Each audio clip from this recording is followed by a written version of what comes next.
continue to believe in the assurance that no one can stand against you when we stand firm in God's promises. Say ye jina tintim ewo Nyankopon ne bosha wa hye wo ene meni mu a bi ani ho onipa bi ani ho a wo betumi asori de atia enti na watwi Onyankopon soma yen no se ye mra wo nchen no asem a oka se ye mfa mra wo ne se obi biara ni ho a obetumi asori de atia bibia ni ho bibiara ni ho a ebetumi asori atia wo. Sometimes asroche ne bebo but ewurade ni mo bra o ma asroche ne tam din a wo wasum bedwo etoda bi a yare ne beba ewurade ni mo bra so o ma yare ni dwane a wo wasum bedwo ewurade onima dwen kora waye de ba de wadwen e de afọ dasani ho ene nti dia wonam mu nia wo kom ene ma wodi wani hunu nia wode waso ete odofo emani muwa bem sanse ewurade ahyeyembo so obeka yen ho ewurade ahyeyembo. So we will continue to believe in those assurances. Se onyayen ompaw yen onyayen hye atamfo nsa na owe Deuteronomy so de all kanu a osi obiara rintumi inyina wanim obiara wanka se ebinum ntumi o osi obiara ni could be amane, obiara ni could be enguase adwuma seye aware seye awumewuo bonyini obiara no betumi agina ode ama bibiara representing anything. And the Lord through us is telling you this morning Onyankopon nam yenso a all kan kire wa no pay say that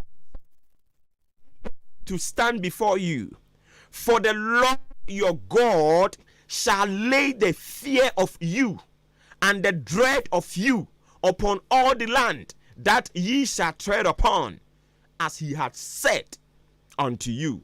Obiara into me inyina muanim ewurade mu Nyankopon de mu huhu ne mu husuro begu asase a mo befa so no nyina so sede oka kire mo no nti sede anopa yi ewurade nam me so a oka kire wo no saa pepepe ne bebem ewurade se bibiara ntimi enyina wakwan mu bibiara ntimi nya den enyina wakwan mu adentia sanse okan ho.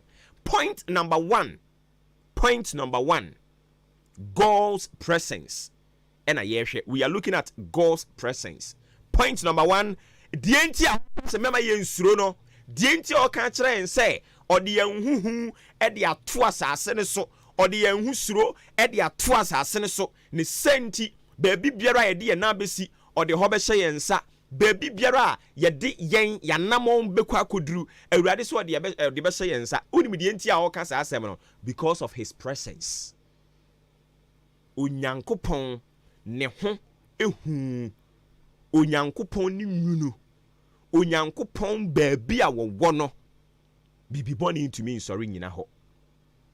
So when you read the book of Romans chapter 8 verse 31, Roma ngoma etinwotwe enyimu aduasa baako no or say, what then shall we say in response to these things? If God for us, who can be against us? What then? Ena edie ben biom. So if this is the promise Onyankopon ede ma wo ne mia na peya, Onyankopon ka se bibia ntumi nsori nyina ya kwan mu bibia ne wono ebetumi asori atia yen. Say ya mane say yanim guase say yo hia say ya kwantuo nsemsem edan kane saa ne manioma no ade e ma nipa eni timi hipoto ne ho ade e ma nipa were tumi ho ade e ma nipa tumi kase oh ho ade e ma nipa edi ya wa abrabom. Onyankopon asem a wo ka kire wo ne mmea na pay ne say saa ne yoma ni nyina ntumi nyina yen akwan mu saa ne yoma ni nyina ntumi nsori ntia yen saa ne yoma ni nyina entumi ni yen eni asie sanso Onyankopon kan yen ho onyame honhom ne yen enenam because of the presence of God. The question ye bisa ne say enti so onyankopon kan yen ho onyame tumi ne ye nenam ye kwe ne ye na ekọ ye be ne ye na eba de a ene ne de be ne ye beka ede yi wo mo ano wa bra nkrofo bi sa yen se Awurade kan ho a ede ne besi eno ne yen so ye kan kire mo se. What then shall we say in response to these things? If God is for us, who can be against us? The presence of God in our lives is a powerful force. That is why we will be able to stand boldly and tell people in response to their questions. Say, enti abrantie yi ono na osie so ne ho atu nyame so odi ne ho atu nyame so yi owogidie se eniema nyina betimi adi aboa no ana. Then we will stand and tell them that if God is for us, se onyankopon kan yen ho a ye ni dwa moka. So onyankopon kan yen ho a enim gu ase nya de a ene yen ewo chefa. So onyankopon kan yen ho a yen so ye besi dan. So onyankopon kan yen ho a yen so ye betu kwan. So onyankopon kan yen ho a ne ye de yen sabe som ode bema yen. Se onyankopon kan yen ho a se Awurade kan yen ho a. The presence of God in our lives is a powerful force. When God no can prevail against us, His presence ensures that we are never and always have a divine protector. The presence of God hovering around us is ensuring our safetyness. The presence of God is ensuring our provisions. Enti yeduru baabi a yebehia apomudin a sanse Awurade ne tumi ne bambo ne ne nam nti. Sanse Awurade kan yen ho nti. Ene yenya kokudure tumi ka say, if God is for us, who can be against us? Therefore, no one can stand against us. Be it sickness, be it disgrace, whatever cannot somersault you. Awurade kan ho. Obetere ni mu akire obeka ho ne bambo bekoso adi hene e wa kwan mu. God is what we can boast of.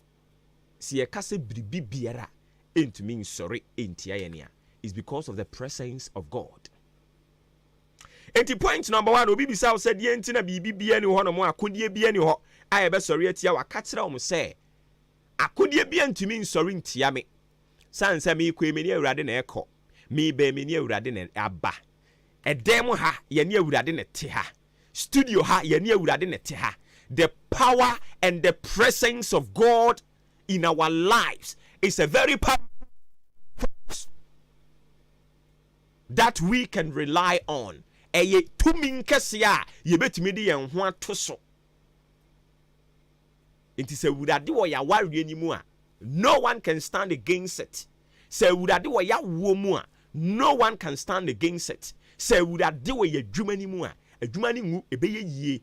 Se Awurade kan yen ho a enkonimdie ebeye yen chefa. Gana Nyankopon ti na ni mu nkire wo. Onkoso ama wo na semmu ntiase ye de bra wo sei a na onkyirechire mu mfa nkire wo na tiase na tu ho anamon papa.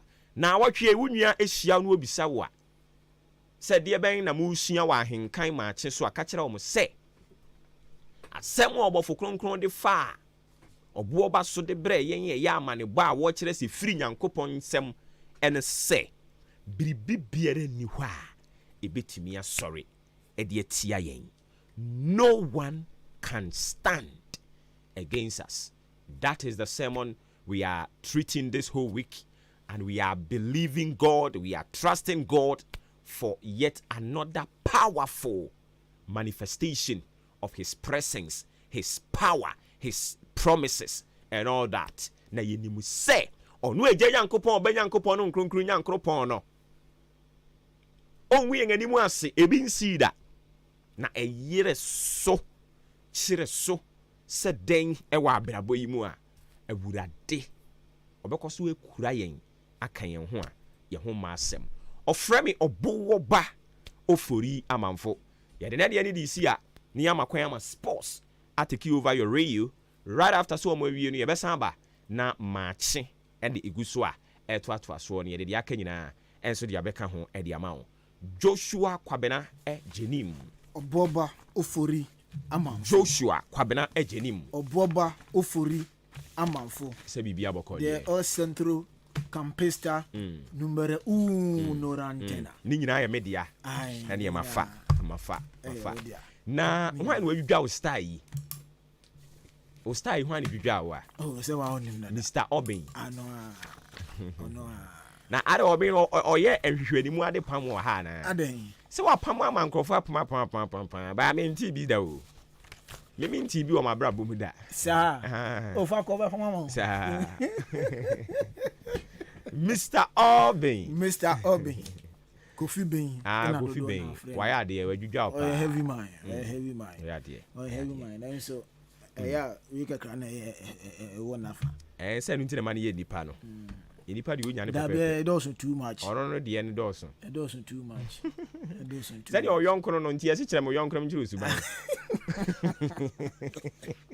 it doesn't too much Kofi Bain de I know dene me basisi no 3 days time I make us say young kono no e dia kire mo young kono mjiro suban anyways weekend mutimi home kakra I ye home ya na enye I say seni ade ne ye na mse nam wo chibi na enso ye prepreche wo fie ni ade abet seni ade ne tie no we can see na say o sports and I say we nsem twini na mpeso be ye armchair journalist and I say armchair adwuma bia e say wo bon kompo e ko hwehwe wo mpeso aso ni ade to get updates betimi abo na afu adwuma no so aso ni so we can see there e ba ne say ya ye ni ji say normally yen solia no pa emba adwuma say bia wo solia homache aba no ibo ba adwuma no pa de bet weekend ne ya na ibu kakra afi wie so I think say time kakra we since commentary ni no time kakra we chira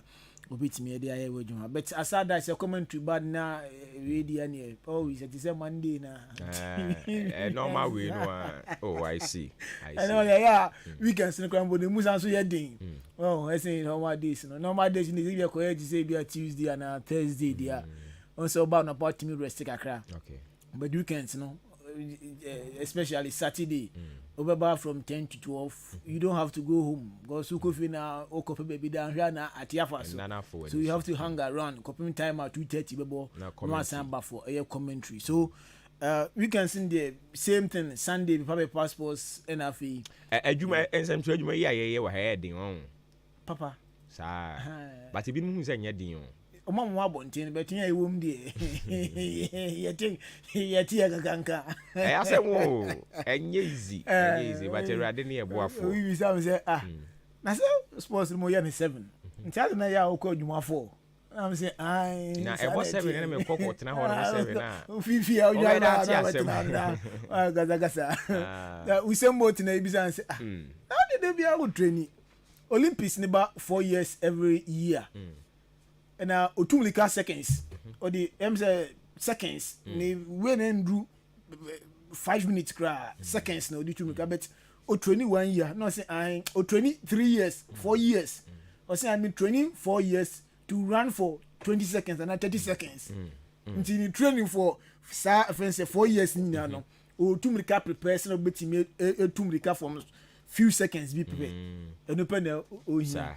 So that is it. Say one trainee for sa number of years na e beduru ho no mo no na time wa wosen kana odi trainee na fi na oba be trainee one we ya na enbuasi akwa koto ade ba ko ya oba yan bibi form no ma teacher ni Ghana ye ka chi wo ho no we don't prepare for something ahead last minute ya yes last minute ade no na ya bo ho ka ade ya e ha dwen so ni say saa e kana wo bo ewo saa de no ho no na nka obetim de asem ama saa preparation na etimi akoso ye di ama if so ko tournament na obetimi asan nya saa sika na ode asem no back so we ye na we ni ya you ye na ye ni ya but you do ye nya saa rather ye mom tena ho nom saa edu time ye hu sade na ye crucial tournament na Airbus na ye invest scan dia tum ye invest a ye konso enkunya hwe mfamba ne akobo ka keke ne aba so nipa na ekọ no yare wa ma na duru anom enti saa ne mane we nyimi na obi 24 years o de 3 months petrol so de kwakutu na ka ko ede ene se nyankopon kra anye fe debi enti adwuma na edin but eno an yenso se se ebeye enti we have to de bia ya na me de yesre di free omo pay asem ne ho obu ha pay asem naturally a onimo ba to pay asem o dana koma so pa enti omo saafo no ne de bia yesre free won ho no eya hoden omo mpae man se de bia yenya hoden ohu ne ntimi fra ma ye adwuma no na no Paul ka kire na suafo na no no nam no o ka kire Paul ka kire wo mo se de bia mo mpae mfa ma empanimfo no mo di manim no akandifo no mo mpae ma wo mo adentia sanse se okandini bi or the message bi kura ebrew na message no obrenti wankane yi a esunsunsan so wo ho so ho enti no e wo se de bia no mo bom pai mo munya hoden na mo ba mo atimi ama mo aduane no na mo be dia men a e be san so abo ama pomuden yankopon dum ye nyansa ni die eni kwan ye fa so aye kasa sometimes so betran no ma be bia o kasa ko no one plan e wo fie na ade ba bet wonse na e twa fa be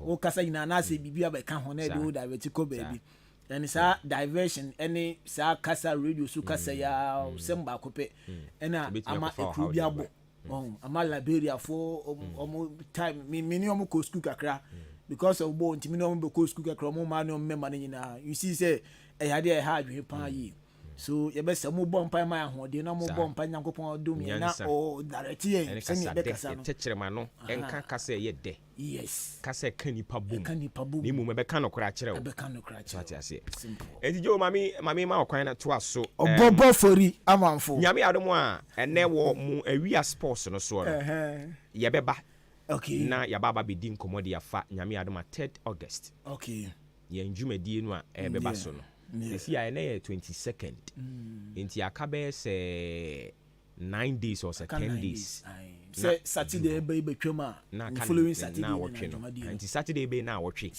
na wotwe wo se ye ba ne ba be di ho nkomo na omo mani abre omo mani mre ye nyom mfiri mu ntente I from this week here kopem was we the last year weekend to game no weekend game no enti week we freeze enne ekokosi Saturday na Sunday wo bibia e wo se wutumi ye and this I obeti say ya fro say ye ye yi wa firi mu na se nipa 2 3 kra no mani abre ya ne emfo mo nko so enti ye be ne sa pepepe enti ba me akwan na to aso awia ye nyina be sen hia biom okay adeshimamba Ghana mamba na no pay yema munyina kwa abasoronku bio ensambra henka 93.3 so yatena se agudie mu nsem ne mre na aso a yede nsem ahodo a ekoso nkofo nkroso na afi Ghana hanom de ne efie die no eba bejaw ene anopay midin Yoshua Kwapena ejenim Yosef Ajiri obeteneka Raymond na Shete Raj produce show no from afar and afi Benito Mauli enso betena machine chepepia voices ahodo a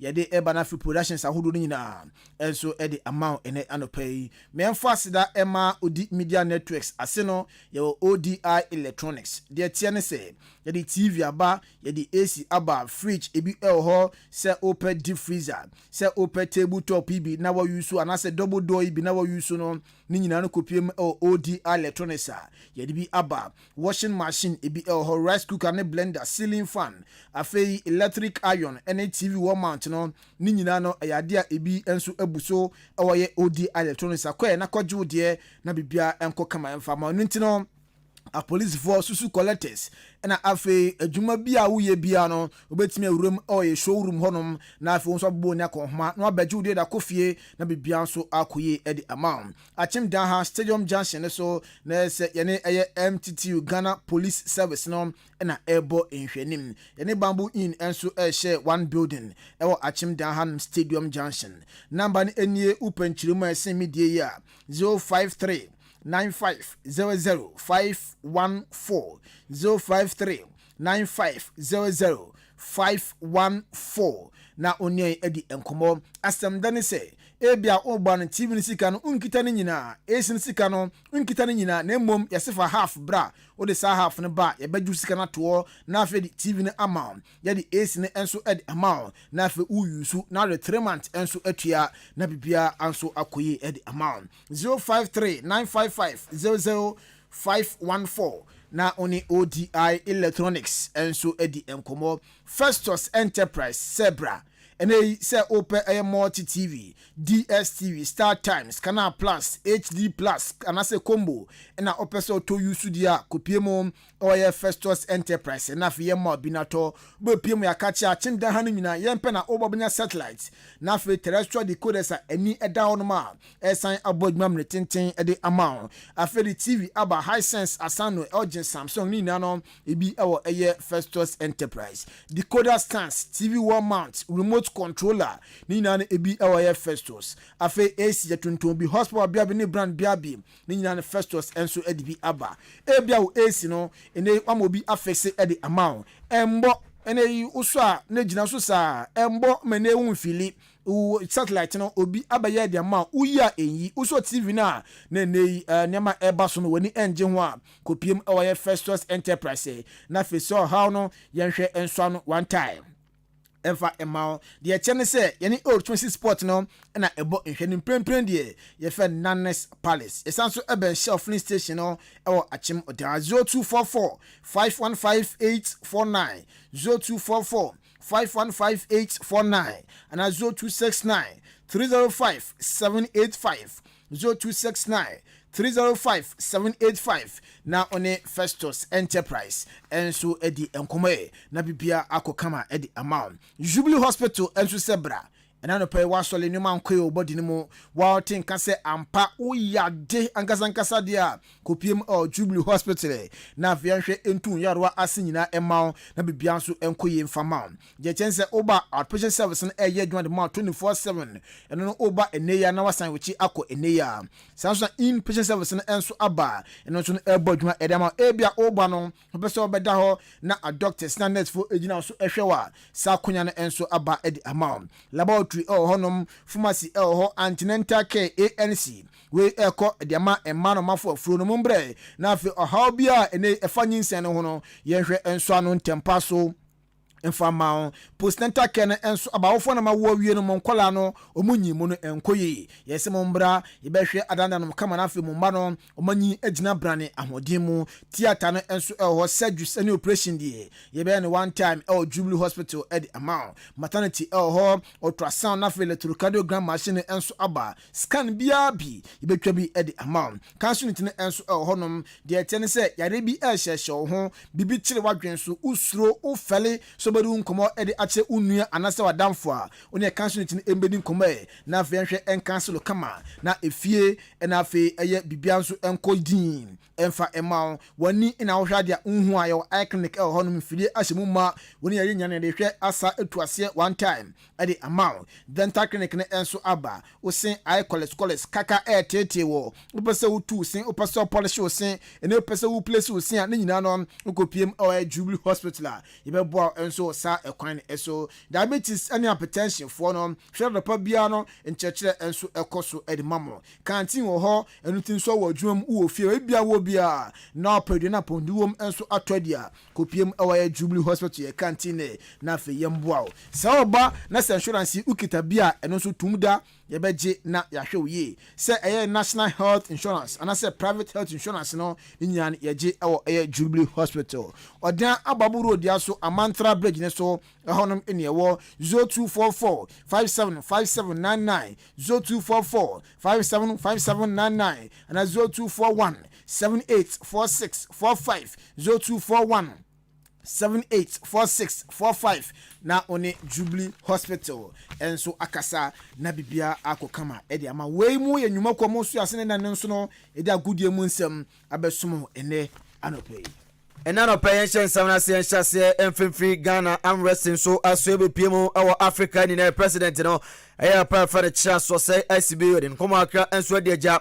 anano ada ɛna sɛ African Games to dwa ɛwɔ ɛyɛ Ghana haya ɛma dwumadie no ɛkɔwe ne sɛ armwrestling fa bɔ momɔden agye ɛyɛ trophies ahodoɔ bebree na ɛnso ɛde aboa ma kokoro Ghana no ɛna ɔpɛ yi ɛde ne nkɔmɔ akra ɛde agya ɔsɛ benefit ne ahodoɔ ɛne nneɛma onya ɛde firim deɛ ɛyɛ bebrebe na odani ewremu ɛwɔ armwrestling so yɛ ɔsɛ aboye papa na so far deɛ nneɛma pii ɛna ne saka obisa me Charles ɔsɛ yɛsibea menya noma bebree even though I am not happy na me counto ne menya no ese ne menya no ne menya ne bi ne se esan se me ye panyin a meda Africa ano se nya Ghana na na e host a nka adwuma meye for us to play in the Africa Games no nka be din ka Ghana kora nje ye ni obi be bisa se na eba ne se na mo bo arm wrestling ho ka akwakoye bibi sei enti me ye titina ni wo Africa ne die mani age se Africa Games no ema arm wrestling in certain time ho kwan to be showcased to the whole of Africa and the world.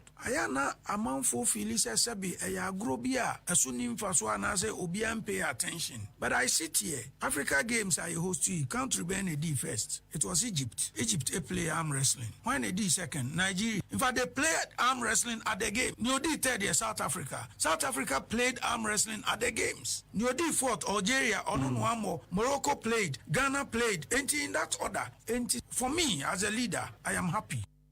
We ayan kumaka odi ejano fancy wa odina no ababesie no and I say ohye amrest and say e Ghana wa breye papa if you say edum pempenso bia no no a e de ne sika and de wremu and afi ne wife and ne nafofo and afi na busua esika and so kokogege no de wremu as otumi de dwuma de kase e de abaran so say amrest ba ye aboa enkrofo bebre ebini mo nya sika to asase ebini mo nya bia to uba e adwuma enti aban ni nipa hodo no yemfa ho njim se de betumi aboa na bibia enso akoye ede amom ni edi hobio me ni enije mumpo no me start arm wrestling I am a namfo mabusua misika meyire na yede ye occasionally ubenya partners na wo mo aba be support tables ayede ye ni mitofi abrochire nyina ye misika miangaza mbotom me fabricate wa ha ye misika enti se onya HD plus na obe sponsor enkola event na why smart no afa ho aye tables be 510 na de ewrem emfaso a federation ni nya no but omane to 10 tables quality tables free abrochire ebreme federation say play Africa Games na arm wrestling na enya pay only 10 tables but yenso na yete omane ni omane ye bi the platform and all need hobio emrantie ne mabe ya me ne wo mo nanti pullers no there's never been anything like a winning bonus say ye championship bia na me the prize money kakra bi atoso wo mo ko international event sika ni ho ye ba $100 bi ne wo mbotomo $50 bi o misi weji ni ache but Africa Games if I tell you what some of them have done with sika ye ma wo mo obi ni baby ti o de high dine obi di bi ato asase obi di bi aye shop or de electrical shop obi di bi atoka one of the pullers wato uber and o de ye adwuma enti sa no marketing kitini nyina no many shop we ayen komana so pa ono president Edda Amresta no our Africa and I feel remu award so vice president to our prophet Charles so says be komo and am de ejaon yempiamo awoye Ghana Football Association akache na ayade abetodwa say ayade the competition department of the Ghana Football Association oma announce say ayade 6 September 2024 in a Ghana Premier League no esanso are returning back na modalities anase shesha omde abano ene say August 15th and a deadline of submission of strips next way JC na clubs awodo Ghana Premier League afa division 1 and a women's Premier League na mobeshe no 15th August next month next sem na mo submitting bibianso ekoye edemamo afa 17th August and so a submission of squad list and in division 1 Ghana Premier League na for women's Premier League ni players I want be bono 17th August next month na say we team na say Ghana Premier League women's Premier League any division 1 ubobia so submit a squad list na afa CMS no 30th August na afa no deadline na wetimi a consult no bibianso akoye the amount enumo na general secretary Edema Ghana Football Association Prosper Harrison do de nkomo kakra eja yen se na nsen dia na se league ba ba sha se bia uko stadium na oya football na ref bi ba na odi game na se nema enkoye mfama wa man kotena social media na man tro nema bebre na mom your complaint from honma obetimi afele bia game na ref ni edi no in the 67 minute no osesa game na odi ni poto match enei manipulation bi enso apiema enso ni dia ni nya no utimi consult a na wa afele from sne kama na wa present edi ama F na F enso edi hujuma edi ama o chirema o see every game bia no ye dia integrity sina be photo to game no any game no ni kan kon ehu hia esen personality bia ni o game no mu enu ntino se FIFA etimi yi se blata dia ene na obi bia ni wono ma o ya de bone o bo ma yentimi enyi no o ka che air clubs a o gana hanum nyina se so ye kotoko o ye has na se wan ne no ma ye o manipulate game u tueska na e chiwa emfa woni ene ebra wa bone trophies a waje any history ta wachi no o mba yi wa free game na ye boni mo. We have a match review panel. So if you have any concern of any match, you report. What we don't want is somebody taking the pen and writing the whole essay about the referee is bad and cannot point to a particular minute the referee is bad, but then can go on and talk about general things. We have a form. You state the minute, the incident that happened for you to conclude that that was bad officiating. So if we can narrow it down to some areas, then they can look at those areas and take a decision. The complaint procedure is the same for match manipulation and match fixing. We have the integrity hotline. It's on the GFA website. You can send anonymous WhatsApp, you can send email, or you can even call to leave a voice note. And then if you feel that sending it to us will not see the light of the day, we've provided a FIFA one. So there's no compulsion to report to GFA. You report to FIFA. It will be under because our integrity works with FIFA integrity. For every sport, the integrity of the game is far superior than any particular person of the game. So if FIFA can remove Sepp Blatter, who was the president of the game, to protect the integrity of football, then anybody in football can be removed. So if I have done something wrong, you can send a report against me, and I will remove to protect the sanctity of the game. The game is far important than any single person or group of people. So let me repeat it. The GFA will not hesitate to remove any club, no matter your history, no matter your level, from the game to protect the game for the rest of the clubs. We church for penny edema aye Ghana Football Association Mr. Prosper Harrison Adu Esquire then come over no. Yendani enremu ewa mba football mu kakranche bia na se World Cup no todwa we Black Princess under 24 anso so na miguso amremu a midimu nkomano edi eja na no ana reporter todwa se nanya nkopon aya duma na se coach efe no Yusuf Bazigi kwakohia samtwofo edi nkomo na afi wa cheche no preparation ene se de eniama eko ene de enremu ni na afi nyankopon aya duma World Cup todwa ewo Colombia no enso akohia su na no ene se one of the players no eye mafia nyame ode nkomo akra enso de eja also de nani agiye papa so onye opportunity a ono so eka Ghana under 20 emao na fi World Cup ewa kotodwa ewa Colombia no ono so ekobi obo na omoden na waboa na Ghana enso akonanim ewa tournament yakopon adoma ehyiase ewa Colombia no enso ase. I'm excited to be back to the national team to represent the nation, and it's an honor to represent, and I'm not going to take this opportunity for granted. We're going to make a mark in the World Cup 2024, this year edition in the World Cup. We are praying we qualify from the group stage and make the nation proud. Though I was part in the Costa Rica, I didn't have enough playing time. So hopefully if I make it to the team, I'm going to do my best for the nation.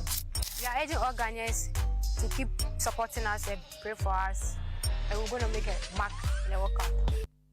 We Ghana under 20 Mbana Film Black Princess player brand ababawa ya fen mafia nyame nkomo enam de eja no Anthony Bafo upiemu our Professional Football Association of Ghana PFA ono dano as a president na wakasa ede futuo enso ede ama footballers a omusia kan titru Ghana ha o say now born course no de say bia we Kudus bi o ye Lamte bi ana say bia Sheriff Mohammed bi na usia kan asisia de scale ba enu ntine obetimi adaka asakesie mu na mum o say mutimi spend more time on social media Instagram ni Facebook na moto na moto dodoti na ne mo tron sembe bredia o ka chem say sa time no mo spend emu aya 1 ana say 2 hours pe na mo mfa nsua de na mo bisua de ebeboa eno no sa o ende carry na timi boa ma bibia enso koye de ma Anthony Bafo inkomodie.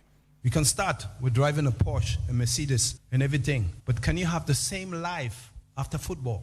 How do I get there? You have to prepare. And I tell you honestly, I didn't prepare. But I had something in my hand, which was education. Education is the key. You see, nobody was born dumb. But sometimes it's economical circumstances which make you maybe cut, let me say, the career of your academics short. But believe me, if you don't try, you will not know how it is. Sometimes we're scared of the computer. We're scared of this. No, go have courage and learn. What I want to tell you is you can study. If you have the time to be on Instagram for 2 hours, you can dedicate 1 or 2 hours per week also to do online studies. And that's what I'm encouraging the footballers of today to do. You have that time. Don't wait until you finish. Do it during your career. So let me tell you, education, discipline, focus, perseverance was the key for me. We Nkoma Professional Footballers Association of Ghana PFAG President Anthony Bafo Edija in the far place. Nyankopon ayaduma Wednesday ukwade ade animu ena reporter betodwa ene se odani eremana se ade a Champions League Mara Fem no ade adro no etodwa na bepiemu e Ghana no ma Hazakas Ladies for ena omukoja Ghana nina enso anemu Africa na febi akoye ade amomo na Nyankopon ayaduma ukwada ena omuhwe animu eye teams ahodo a omso abakohia omo na teams ahodo no sei ene esitie Anovi FC F Benin omo eremu bia omso ehwe animu na dro no atumi etodwa fei Dani eremu Ghana Hazakas Ladies for ena omoso ekwakoboa na bibia akoye papa ede amomo na Inter Abidjan enso team omo Ivory Coast omoso qualify akojambi USF enso evi Burkina omo ekobi AS Guard efi Niger omoso Endo Queens for efi Nigeria omoso ekobi ana fe Boboko afene Esco Dikara omoso efi Togo omoso remua omo ehwe ni musenya Nyankopon ayaduma Wednesday Drono ebetumi atodwa na fe obi hu obi a okọ akohia no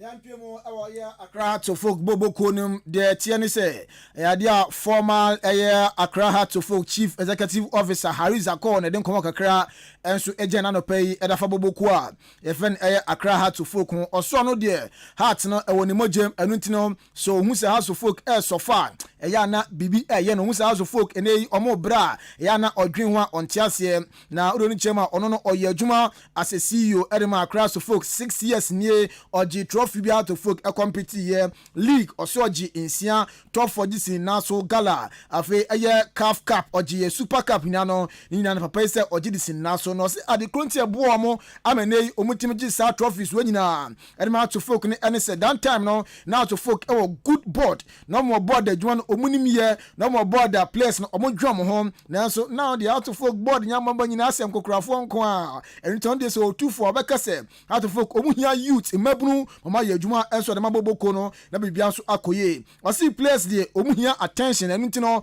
say mom attention na mom attention na omoboa enya results at the mount go we no see place dey te say ma ene so mom attention results no onsa enka.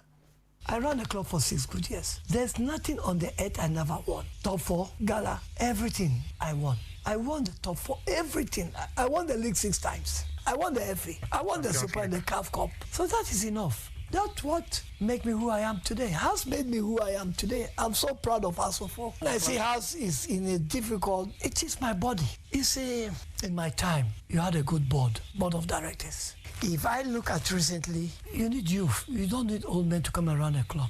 Would they have time to come around a crowd of folk? Would they have time? Those board at the moment, who are there now? Are they going to the training ground or going to the camp to look after the boys? You know, the boys need attention. Footballers are like women. If you don't give them attention, how do you get results from them? we a former CEO Edema Accra Hat Ufuk Harris according Komo and I watch week 27 of the Keep Fit League and Soccer. So KYC Etnas Mamansu Tranekanu Miesa KYC Entimi Anto Chima 1 Mr. Man Neo Alive and Swatna Fieshe Munum Quantanum Eti Kanum Bako Active Eshe Bako Sludai Entimi Ante Alice Munuma Jamaica Eti Kanum Bako BBC Etnas Maudna Keep Fit Ekochini Tranekanu Enaya BBC Eti Kanum Bako Community 6 Eshe Munu Islamic Entimi Ante SDA Eshe Miesa Masao Town Eti Kanum Bako Udani Eremo Biso Kanuso de Afcono Enche Ebeko Suntino qualifies no Enso Tojana Andra Ghana Elfo Ejina Kunu Amune Ivory Coast Edubani Elketa Nano Anadani Eremo se Ghana Black Stars for Echi Sun Elephant of Cote d'Ivoire Ebom Kanu Enum Ema Amotim Yazanya Kupon Ayaduma that's July 26 and it's a return game no Enso Toja Obi Maiso Ivory Coast Rafa Varane Kofon Krosun Sabano Ayadia reporter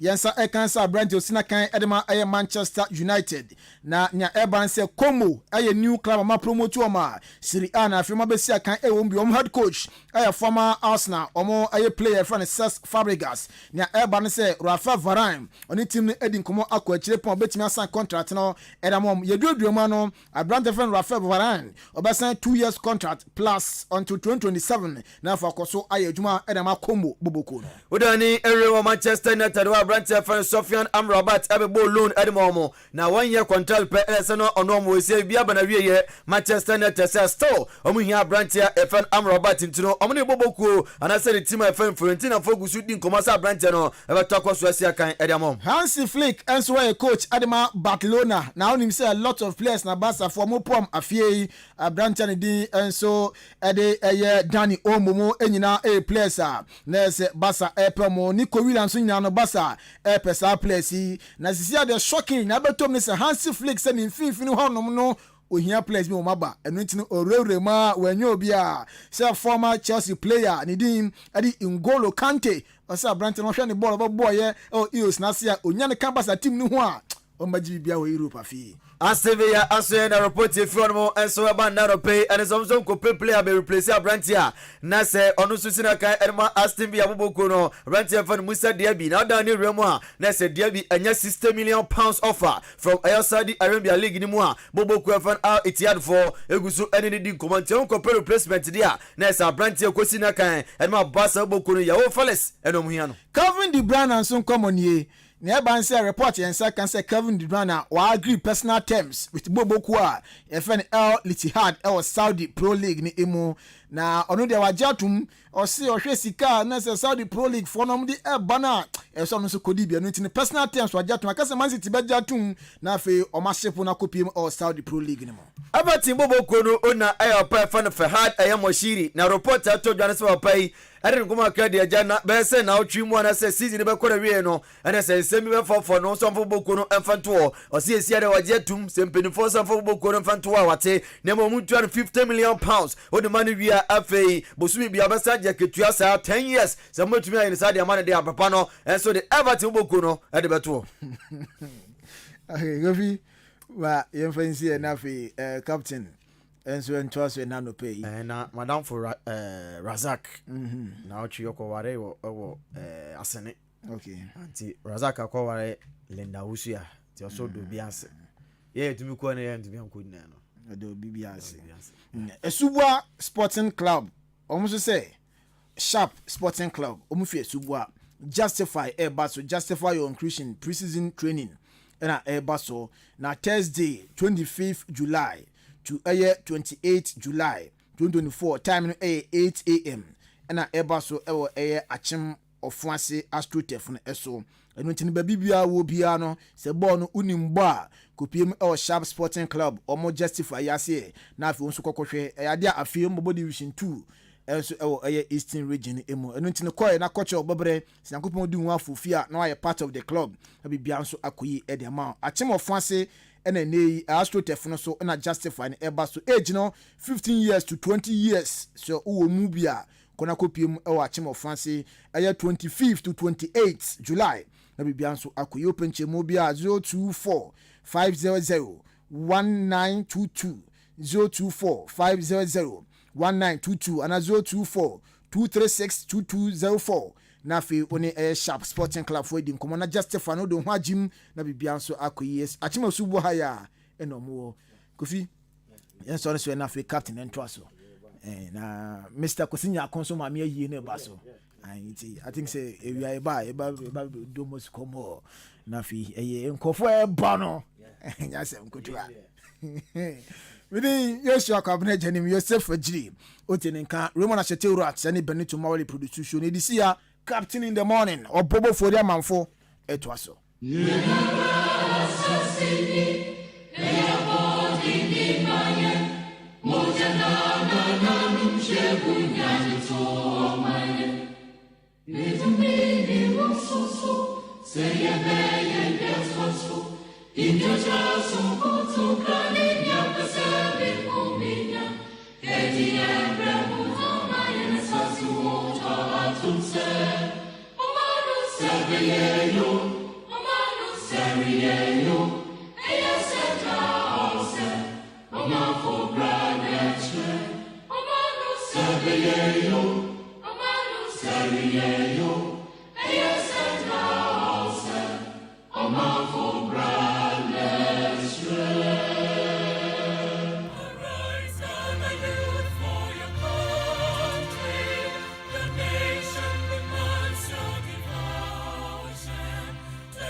Adisiye obuoba ofore amanfo emamo ache ediba ahenkan 93.3 FM Kosuana kosu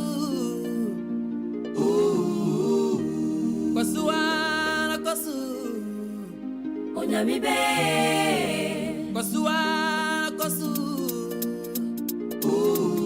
Engransheni paneshe Nanzara chiche di efinyame nchen Jedien suni kwetikwa Nini nani nyami asem Tusufa utu nipa suwe Nipa muwansu ya rikitwebi Nansu ya tikwa mudiye Nira so mubia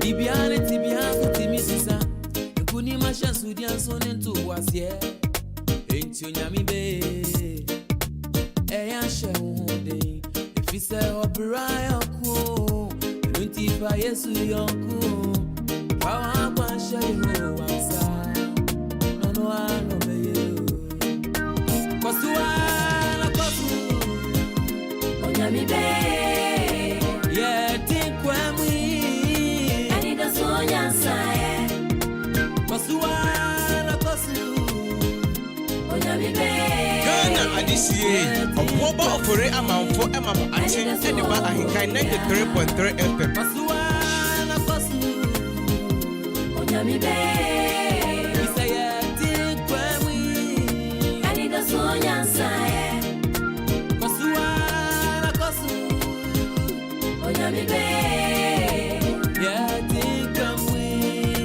Anida sonya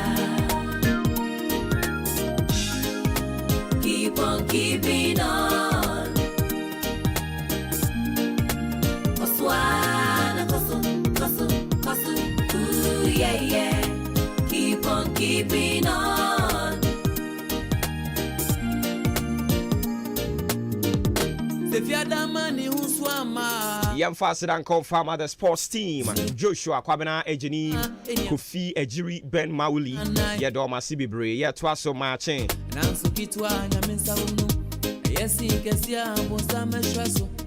I don't need you made anything.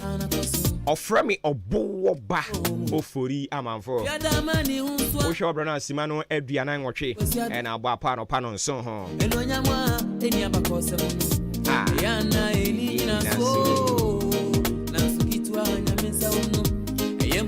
ATN Sebre. And I also wish you for the Bibrinoa AD Wamawada. We will celebrate them.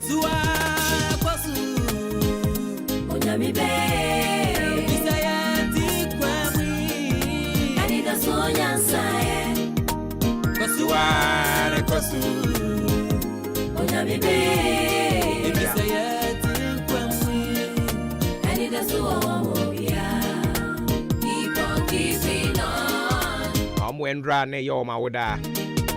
Happy belated birthday going out to all of you. Kofi Adepa Roland, belated birthday going out to you. Amankwa Philip, Jonathan Ohene, there is hope for everyone. And a Nigerian friend, Ifoma Patricia Angel, a glorious happy birthday going out to you. This one be belated. Evans Amewuga. Yesterday was your birthday. Belated birthday going out to you, Evans Amewuga. And also to you, Raf Fusaini, Gosman Etuahene, McDaniel, David Akakpo Selom, Ayarga E. Mac, Ni Odate Lamte, a veteran journalist, and wow, and Ramum, ne Wawada. So belated birthday going out to you, senior. Ni Odate Lamte. Belated birthday. And also to you, Odeshe Kron Kron Akwesi Apia. Odeshe Kron Kron Akwesi Apia. Achima Boabo Deshe Kron Kron Akwesi Apia. Akwesi Apia yene Juma ewo Accra FM. Achima Boabo hana free. Nen dry na woda. So a glorious happy birthday going out to you.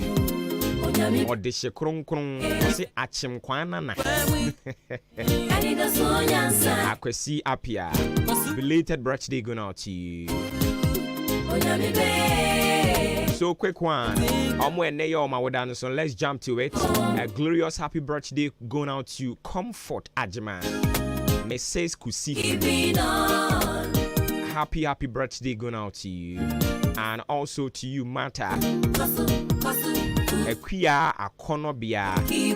Fusia Presla. Winifred Otu, Mercy Nyakon, a glorious happy birthday and confirm out, and also to a brother from another mother, Kujoda Sebre.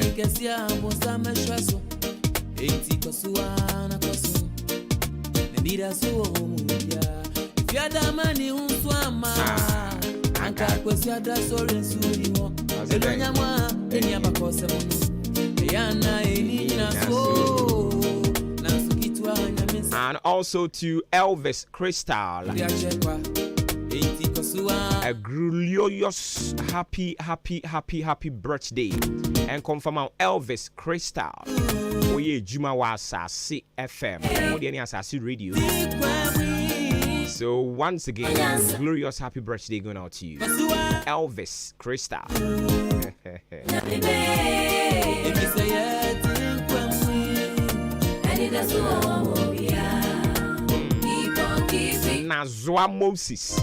Nazwa Moses, belated birthday and confirm out Nazwa. Keep on going, keep it on.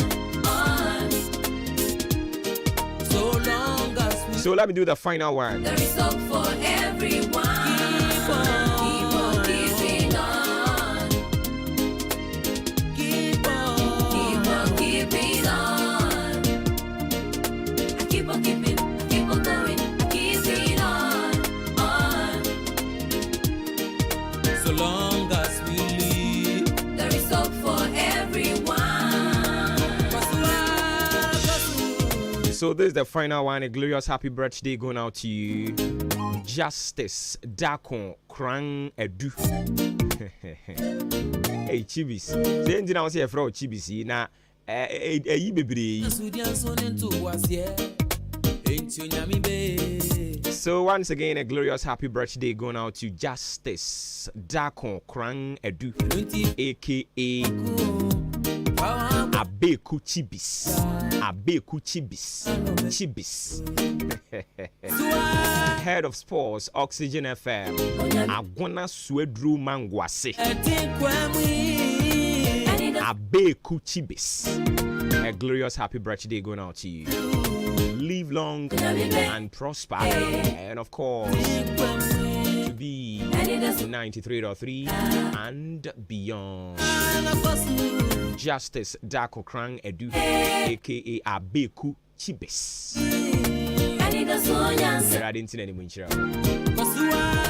Ghana Adisiye, a proper operator for Emma Ati, and the Ahenkan 93.3 FM. With that, Keep on keeping on. with that,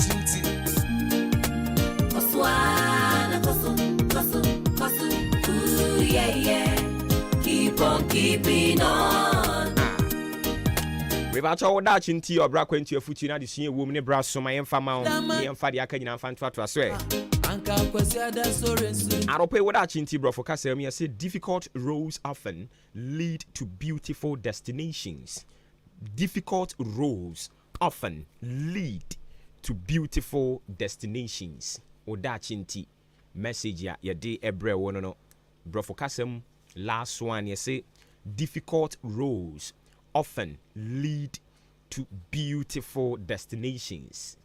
Often ebi say often ebi say often said ya oti ase bia esa abro for na America nia ye pese ya kire nyina ewo hwi kasem anase akan kasem ene say ekwan a eya na empem bibiri ekọ baabi a ehọ ne maya homegye no etode bi ya na saa kwan no eso fe ya se wo kọ baabi a wo kwa konya homegye eya na empem bibiri no saa kwan no so fa edin eduru baabi a wabam kura atumi bu se de be kura asem ni me de wa mempem baabi mfa oh ede be kura ni ena ware ba kwa mba ya atimani so akwantuo ba kwa se ya atimani so me de mame nkọ me Ghana kra na me bre wa hadodo hwa awekun ekume me wo Ghana nkasa abre yi metimi ayi me ho adwuma ba kwa me kan se me be ye de bia me boka ade ba kwa me kan se me ye de bia dan yi totototo niamam me dofo ye say ekwan ya na ye faso ye de kwa ye hyebre mu no ekwan ya na ye faso ye no na ye kwa akoma ye ahomegye daadaa kwan ahomegye no eya na eso fa din se wo su be di no kore pa de ama wo ho wo se o me ye oba ya me ye me ma be ma bi mfa machi nka fom ansa na madidi me ho fe madwuma me ye nhyeda nye de but me miamani na ma ye hwe temptations a wo be hia no enso hwe enya asem ketwa but anopai wo da chinti de me kan kire wo ne se emu betumi aye den etore bi abamubuo bebe kwana anam so no one wa kan kire wo se owiamu o ensuo mu o ade be mu o usa ya owu ni yade so yade de a wo yade onyare na sa ahoden wo ho de a wo se me ekwa bi a mefa so adwuma yi be gina adwuma yi be ye adwuma be kɔ nanim mefa so hwɛ duru bre bi a ɛyɛ awaba mutimi bu duru bre bi no trans na bu nkonta bu nkompon kɔ hwe achi na hwɛ sɛ de ne ma ɛkɔ unhunu sɛ ɛkɔ benkum sɛ ɛkɔ nifan ɛne ma anim ayɛ so blurry unhunu wanim ɛne nti duru ba bi a bambu otumi ba enya awere ho sem so be sorry ano pa betu nsuo nyu egu so na wakwa akoti na dwam se wo kwa akodi dwa na edwa no a wo so kwa akodi no ya toto nioma mu atoto ama o kokofa unhunu ne wode to so mpo sansa wo so kokotum no ahwe ye beka se wotiri mu oden ena wode ti dwa yi mu ena wa bra nje se wo di dwa na nso so uni sika da ho o bo bra pa ba to uni sika da ho enye ya ya se wo mo aba mu bu na wo ka se wo enu nti mi nkodwa mu bie mu a ahokyere na no be ye den me pa chew o si o de wi ase me hunu se enkrofo tete enkrofo wa aware ase no me nware wo nware awurade de nkwada papa bi adua wo mu a o ba be wo mo abasase yi so na awurade afa wo mo so aye nsankyerene am o man yi o ani nti hwene yi sanse ekwan ya na ekoye nkonimdie mu no ekwan ya na ede ye kɔ ye ahomegie mu no anokwasɛm ne sɛ ɛyɛ na so fɛ ya ɛyɛ na so fɛ din because obere wom enye ize o but awurade kan ho nti wode ye beduru eti media no pe ba me ba ye ne me de hye utirim sɛ odifo bi abɛka kyerɛ so abrabɔ no emre abrabɔ no unhia ma ne unhia kwanhia unhia nsɔhwɛ yade ne saa ne ma no unhia bi ɛne nti abrabɔ ne no ane saa bread and butter no a me maba me ka kyerɛ wo sɛ wɔboa ɔsɔfoɔ no wɔboa maba me ka kyerɛ sɛ malam no ka saa asɛm no kyerɛ no yɛ ɔtorofoɔ me maba me ka kyerɛ sɛ ɔmanyoni no a ɔbɛka kyerɛ wo saa asɛm no ɔtwa ntoro na akyerɛ wo ɛkwan ne duru ba bi mu ɔden ɛkwan ne duru ba bi mu fa ɛya ɛso fa ɛya ne yɛ ahometesɛm nanso sɛ wo mia wani de wani butu nsuo mu a na woyɛ ne kakra awurade bɛyɛ ɔboafoɔ no ɔbɛsoɛ wo na ɔde wobɛkɔ akɔpie wo ahomegye bia a wo ankasa bɛtena ase na wabu nkɔmpɔn na wahwɛ w'akyi aka sɛ mehyɛ aseɛ no mebrɛɛyɛ nanso so baabi awurade de mia bɛduru nie Ebenezer ɔyɛ Emmanuel ɔbɛkɔ so ane wo hɔ awiem nsuom anadwo ɛne bribia a ɔnwu yɛn anim ase. Difficult roads often lead to beautiful destination. And into ya no we mia wani oda chinti. Erade nkan ho. Keep on keeping Ghana adisiye oboba ofore amanfo emamo atin ediba ahinkai 93.3 FM. Ooh, yeah. Keep on keeping on. Sefiada mani huswama anka kwesiada sore suni ho enyonya mwa enyamba kosemu eyana eni naso nanso kitwa nyamensa unu yesi kesia mbosa meshwaso eti kosuana kosu nendira so muya sefiada mani huswama anka kwesiada sore suni ho enyonya mwa enyamba kosemu yana eni nyinaso nanso kitwa nyamensa unu eyemposi kesi amusamdi achekwa enti kosuana kosu nira so mubia kosu onyami be isayati kwami anida sonya sae kosu onyami be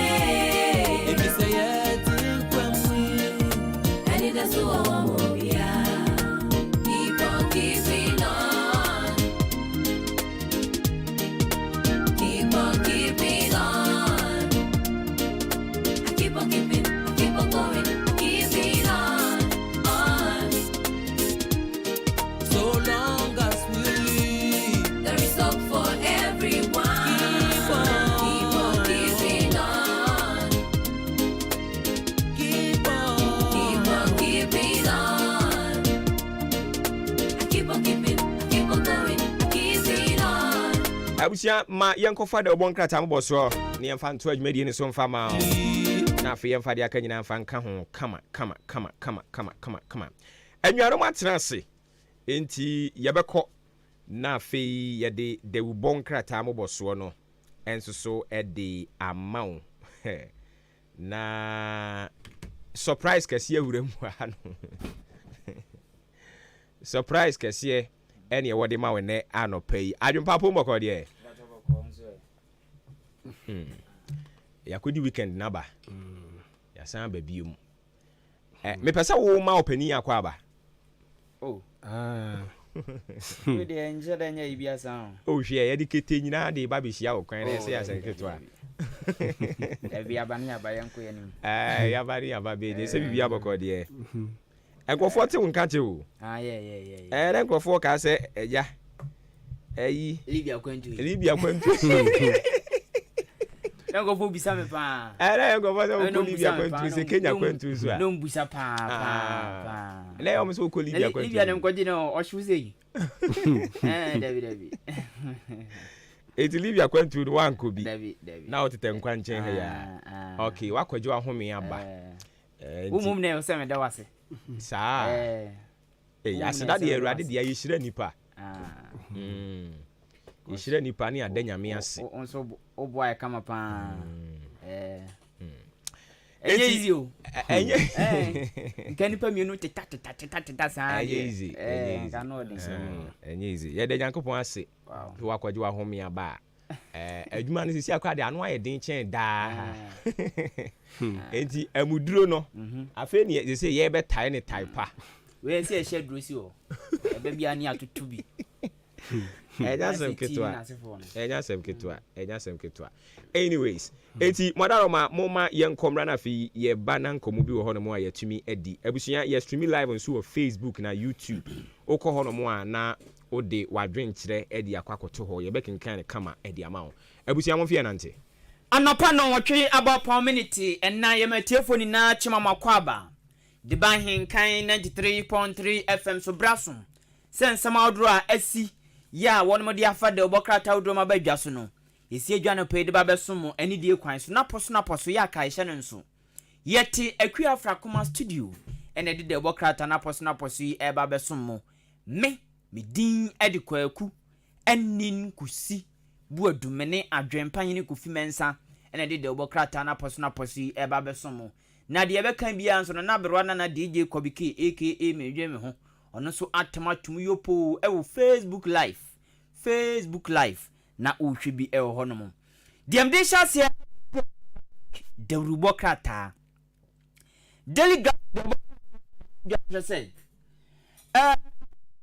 Mami Jane Mensa nimfoni danum se na eno ne bana caption na se asema ohia ne nepa ode bai eno no abato komisa na asema okani na ne se afia abato no bibia mo bedon mo fine ususu na onzi yesu no okotomo a ye so otomo 5000 a your rubber de betiama e na wo to 1 cedi rubber de betiama o to 5 cedis ye ho rubber 5000 de no eno no bankura ba ni bi ye te emo no tum na se froye no daso momoni o se kako se den na daso obi ahu bi eno so en fansha politim na kuta na omiemia se de bia na mfo se obetumi emie bi afi bi agu omunzem injanu plain obi ahu aduane ekuta o tabato komisa za afia abato no ebu be da ho obi abehum te se emo rubber 5000 ye de atemo onsisi obi a enti ho asem de obokrata di abanti na o assure stakeholders no obi o kan bi won bia wa abato onsim bia no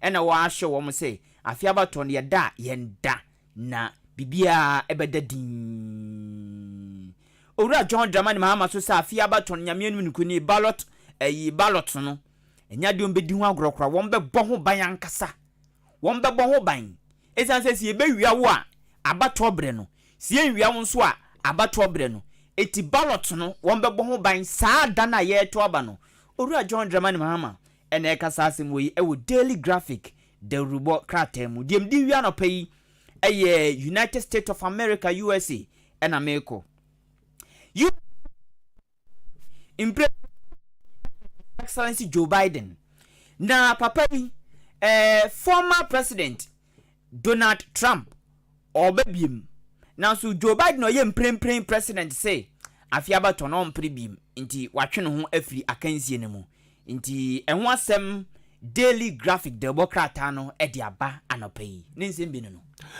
me de Daily Guide de bokrata ni mu amanebo etoa so edi amaw na wade mrasebedwamu dom tetete no anoba no dani majority leader Owura Alexander Afenyama Kenfonyini edi aba ana wo tirim se Unibafo ma ye krado pa se ECOWAS Parliament no omo dwumadie bi omo eba bedi e o mamu omo beje so omo sere so na won ma hwe enso so atoto nneoma bibia nso akọ enkan katafeto so ensia na asemwodi mu nkyirimu enso ede agu owie ye na wode eye ankane Ghana mampanyini Frankatuni edima eye chiniye akatama so amanyuko National Democratic Congress wa afimpino ne abionu enan abatomo eye Owura John Dramani Mahama odinifo nyidi aba asama ode apisuo ene said NDC wa bra mo eba aba mu ono wo Owura John Dramani Mahama aban so wotonton sasibi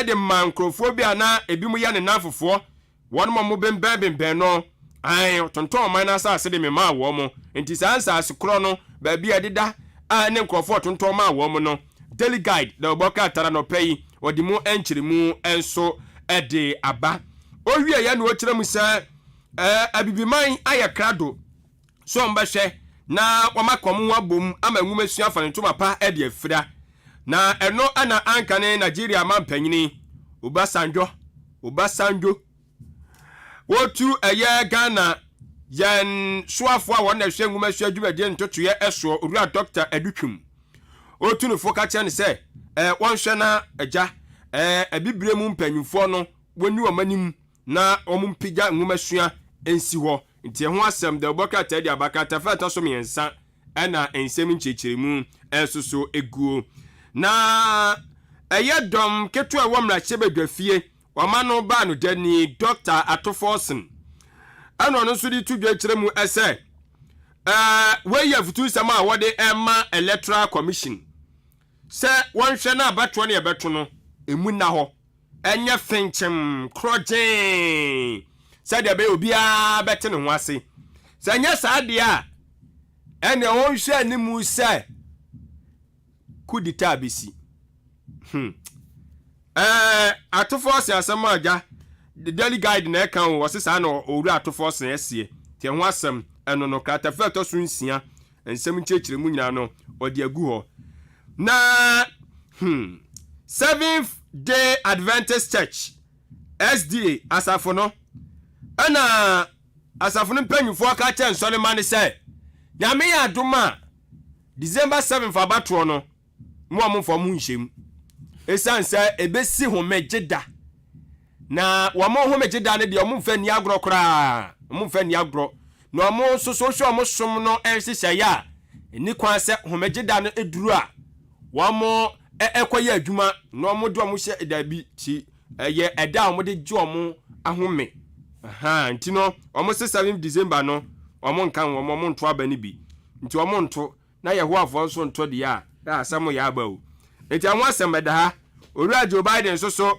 ye wayi ne ho afiri eye afimpino ne adwenu enan US for mo abato eda o manimo no so da oboka tedi ho amanebo edi aba daily guidance sama odo de nam na no payi abusuafo ebi na media som won pebi toy na oso ekenkan sem ne bi ne tumu nkyene da oboka ani egusu ede som wani die kwan so no kai se eya henkan 93.3 FM die beka bia no ne wadi akire fefefe DJ Kwabike ye kape non so edi atoso fefefe na wadi akire na die mede toaso mampani na nado dankwa kufuado wakasa ni na no eyabasobode ena odema sikakra bia ye frɛ wono wo mudin de Arab Bank for Economic Development in Africa na sikakra bia we ana ye mampani His Excellency ekasa the Ghanaian publisher de obokra temu say sikakra be we bua papa titru eba no ebibrem empuntu a wo mo bua papa enti ye mampani His Excellency ebo sikakra bia yi abaso e wo modembo ne adwuma pa wo mo bode aboa ebibrem ni na ho asem e wa no mu say Economic Community of West Africa State ECOWAS wo mo parliament ne so mbehia enne e wo winiba biem wo ma di nkan hia dada ye so mbehia biem e wo winiba mfimfin mantem krata feto so nan ena the Ghanaian publisher de bokrata no e di amane wi aba na Owura John Dramani Mahama semna san yiniti adwan boso dada Transportation Company Bost wono so amane aba ne say wo mo bom mo moden papa e wo sikasemu wo mo bom mo moden pa nti ɛho asɛm ne ho abɔsobɔdeɛ no krate yi ɛde aba the Ghanaian publisher no ɔkyenyene amoatio foripeni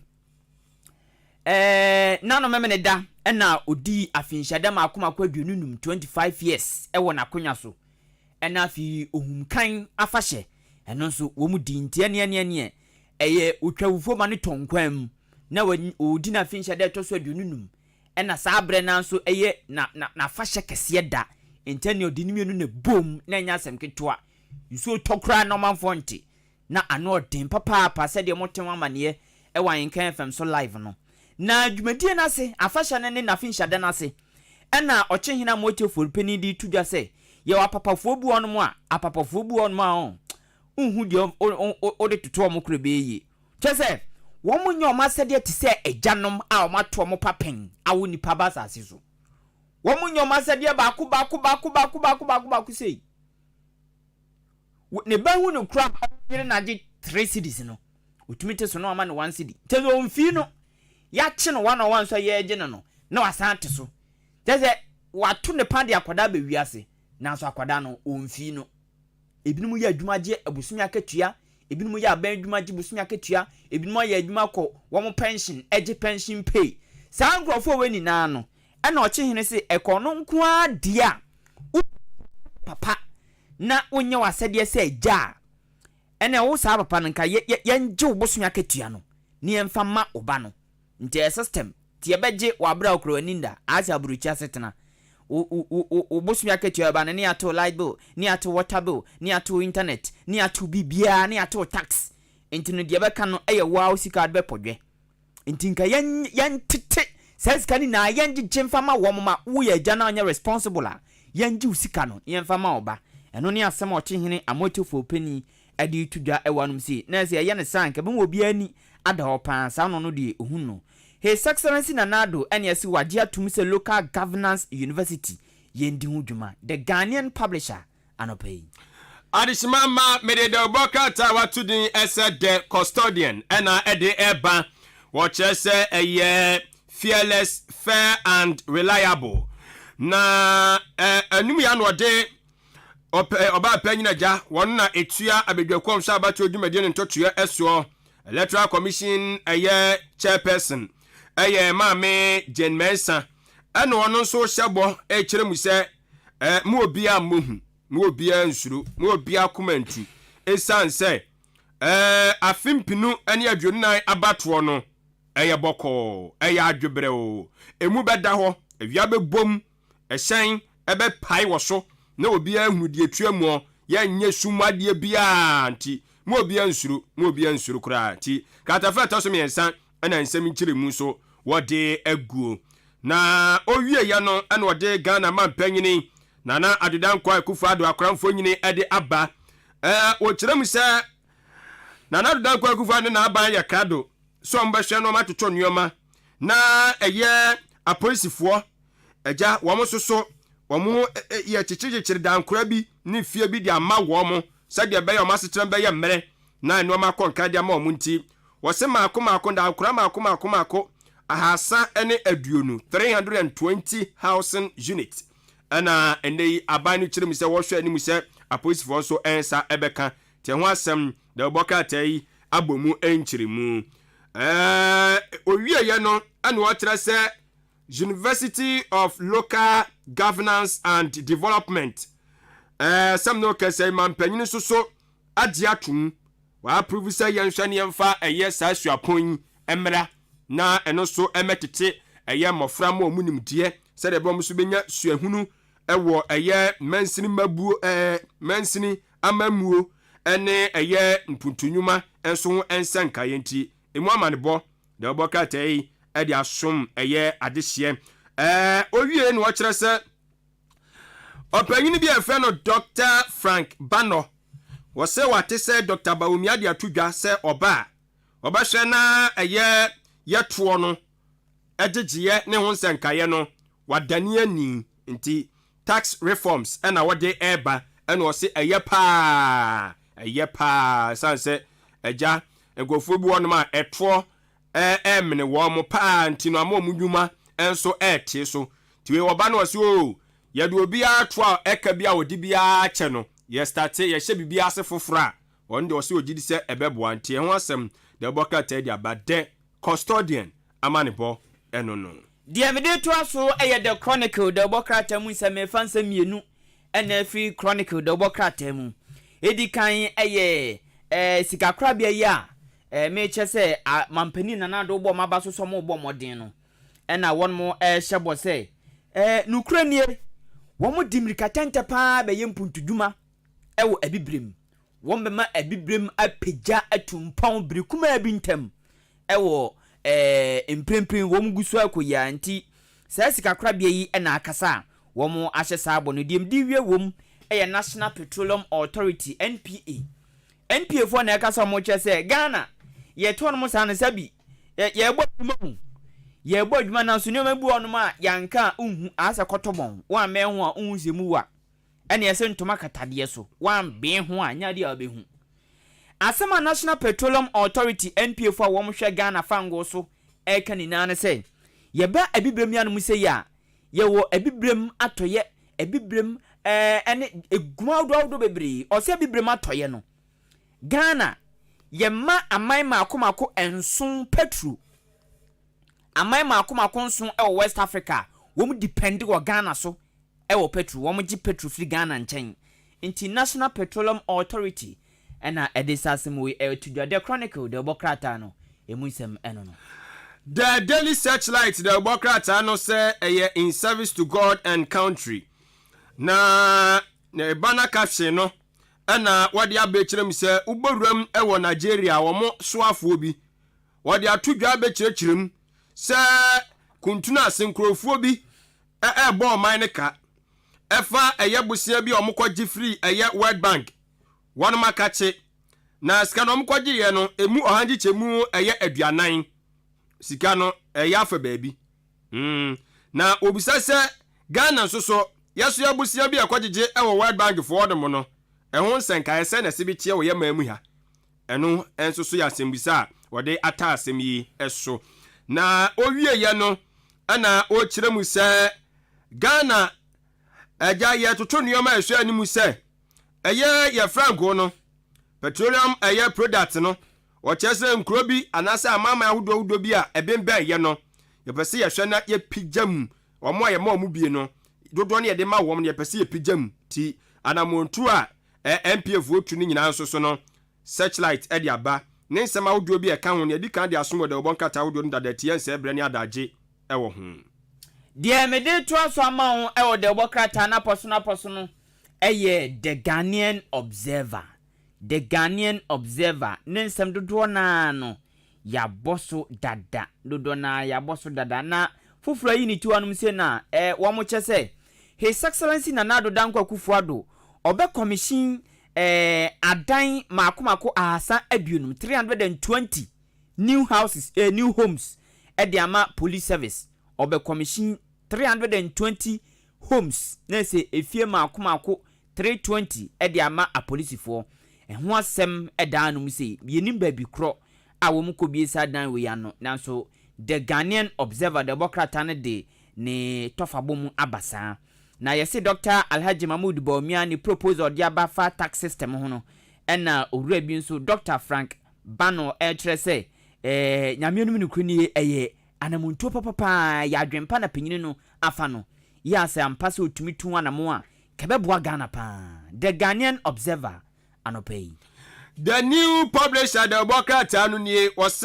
hide nothing fear nothing on fa bibia nsie ena wonsuro bi anso oka asam sa de se nefata na nensam no yedika brobro bi so dada foforo edamuo ene se owura Ibrahim Mahama oyobia ono oye businessman enyasam ketwa business guru pa na watimi atam ashen mako aduonu 20 ena odi akoma Liberia for ehun asem de obokrata yi edi aba entiano pe na mefa de afrim wo say odi akwacha wo mo omo I think say police yeah ti enu ho asem no yenkoy de me de to aso ye Republic Press Democrata na Republic Press Democrata na NDC amonyoko no womo abo debater IE4 ye no womo abo ato atwene ya ho asem wom de owura John Draman mama asem na ato ho aba owura Brian Champon so ne yese SDF a wom so mo nto abe na panyina ni abre se the special voting ka o de be ya wom fo mo hunjim na monkoto sa abre no monkoto aba na sa abre no na de me nkofo mo no demo Bank of Ghana demonstration a one more eba be no na police for assure minority no ne one ma territory ni na say demonstration mo ba be no one be say bambonsem e be gina ne naso pa na basabasa bia enkoba enho asem the Republic Press the bokrata no e de aba ewo krata yi anim na no pay na dwo ne nsem bi ode ba no abusuafo na the Daily Dispatch the bokrata animu amanebo enie o kire mu sa owura Benefs na ono ayo semufo panyine di mada bokrata yi ana enguma bi aja won ma tintim ede eba mountain so eno fafin pinu ne aduonu nan abato no ho na o kire se sa enguma no ni susuo ni tirimu popa no ewo eye electoral commission wono boss so Mami Jane Mensa na afei IGP na Chief Justice sa empanyimfo yi emiensa na chese abato afipini aduonu enan no wo kyerem se ne ngoma na watintim no won ma fam di a waso omoye de boa se de be abato no bekọ boko ene nioma bi a ebi omokoya ebe ma nioma agensemu ni nyina wakukyiri de gunkrata yi mu ana se ngoma yi mu a eja waso be pa ho ntoma Nyankopon ya adom a osana abosom de toso eye aduasa August 30th tie ho asem de bokata yi wode aba wabomu enso amane owie ye no na wo kyerem ese Dr. Alhaji Muhammadu Baumia ana wo bo orua Dr. Ekufu Dampare abaso ana wo kyerem se wo bo no modern pa ye de police adwuma no hye ne nsaso wo maye police adom no watoto nneoma ma bibia konkan ti obona baso ho asem de bokata yi enso di aba owie ye no no de mfonyi bi ede aba okọ ayawaso west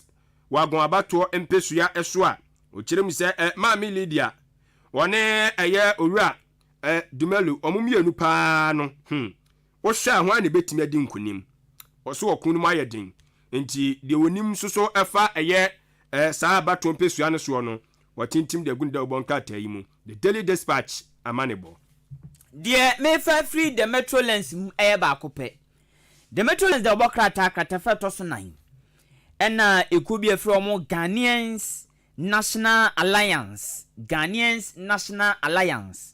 womo sre womo etoaba wa wanya mfinhia dunwotwe a wadwemu da ho na wo nanten kasakasa na wo nkeka de ope wabonten na wadwemu da no mu nim so sora no pa ubedware ubetwusi womo tumafu a ubeyi wa ope adwuma bi akoye ekom de obedidi wo a utumi asanu ma wani na wanya mfie dunwotwe a Ghana mrama kwan sa wo to aba no ena Ghanaians National Alliance for edi adesede to sankrofo weni nanum se NPP ene NDC osono ene chiniye osono kranwe anan anu bi na yom de no yamade no ebiwe yanwe on yesi yanwe sa yawe osono na abo be no wi ase bi obi yanwe oso China fo nwe so no obi an akọ ene na akọ no de ati wo na wonwe okay said yanwe apotro wa ha no ai bi mu wi apotro ba bi no bi mu wi okay yanam enti ekoi se NDC ene NPP yemfa mo nto ba bi yantuntia wo mo afi pa mo musampa yantuntia wo mo aso mo kenan se voters afi de yanto abani ntia NDC ne NPP yempen power from fama no amoka chekura mo ntoma no kebra kokura de mo ntoma no onom na eno ye sensam beto ma NDC ene NPP na ze kebra ogongo NPP ni ntia de oba ko fa NPP fo aba enti ekoya asema mo kan se yan 20 NPP ni NDC the Metrolens de bokrata na asema de bai eno no bonka tani nyina asem kro na no mu nyina de ba ene ye de asi mo fa ye de no nto aso na fi yeah sorry so yes entimenko okay abusuafo ya de ahenkan newspaper na eba na ahenkan newspaper no wadaro makonya da ho wa wodi edwa na opese eja de obokra tayu fa so na woso ye bon dawuro de mawo obetimi de aba na yaye enso de ma akama ebi adihye bi afrim na obese onam de obokra tayu so na oden kaiboy eto adihye na anim a woso betimi de aba na ye de ato eye ahenkan newspaper on front page ni so edim de ma kama na etimi enso aboa na okọ ahenkan fmonline.net a ahenkan newspaper no ni nchechire mu ni nyina no akonya ho no akenkan na etimi aboa wo na wade aba wo kire mu se akwanhia bi asi akwanhia na asi ya no eye dumja bambokuo no wamo ehyen na akonya akwanhia ewo eye adankrano adankrono okay adonkrono ana adankrono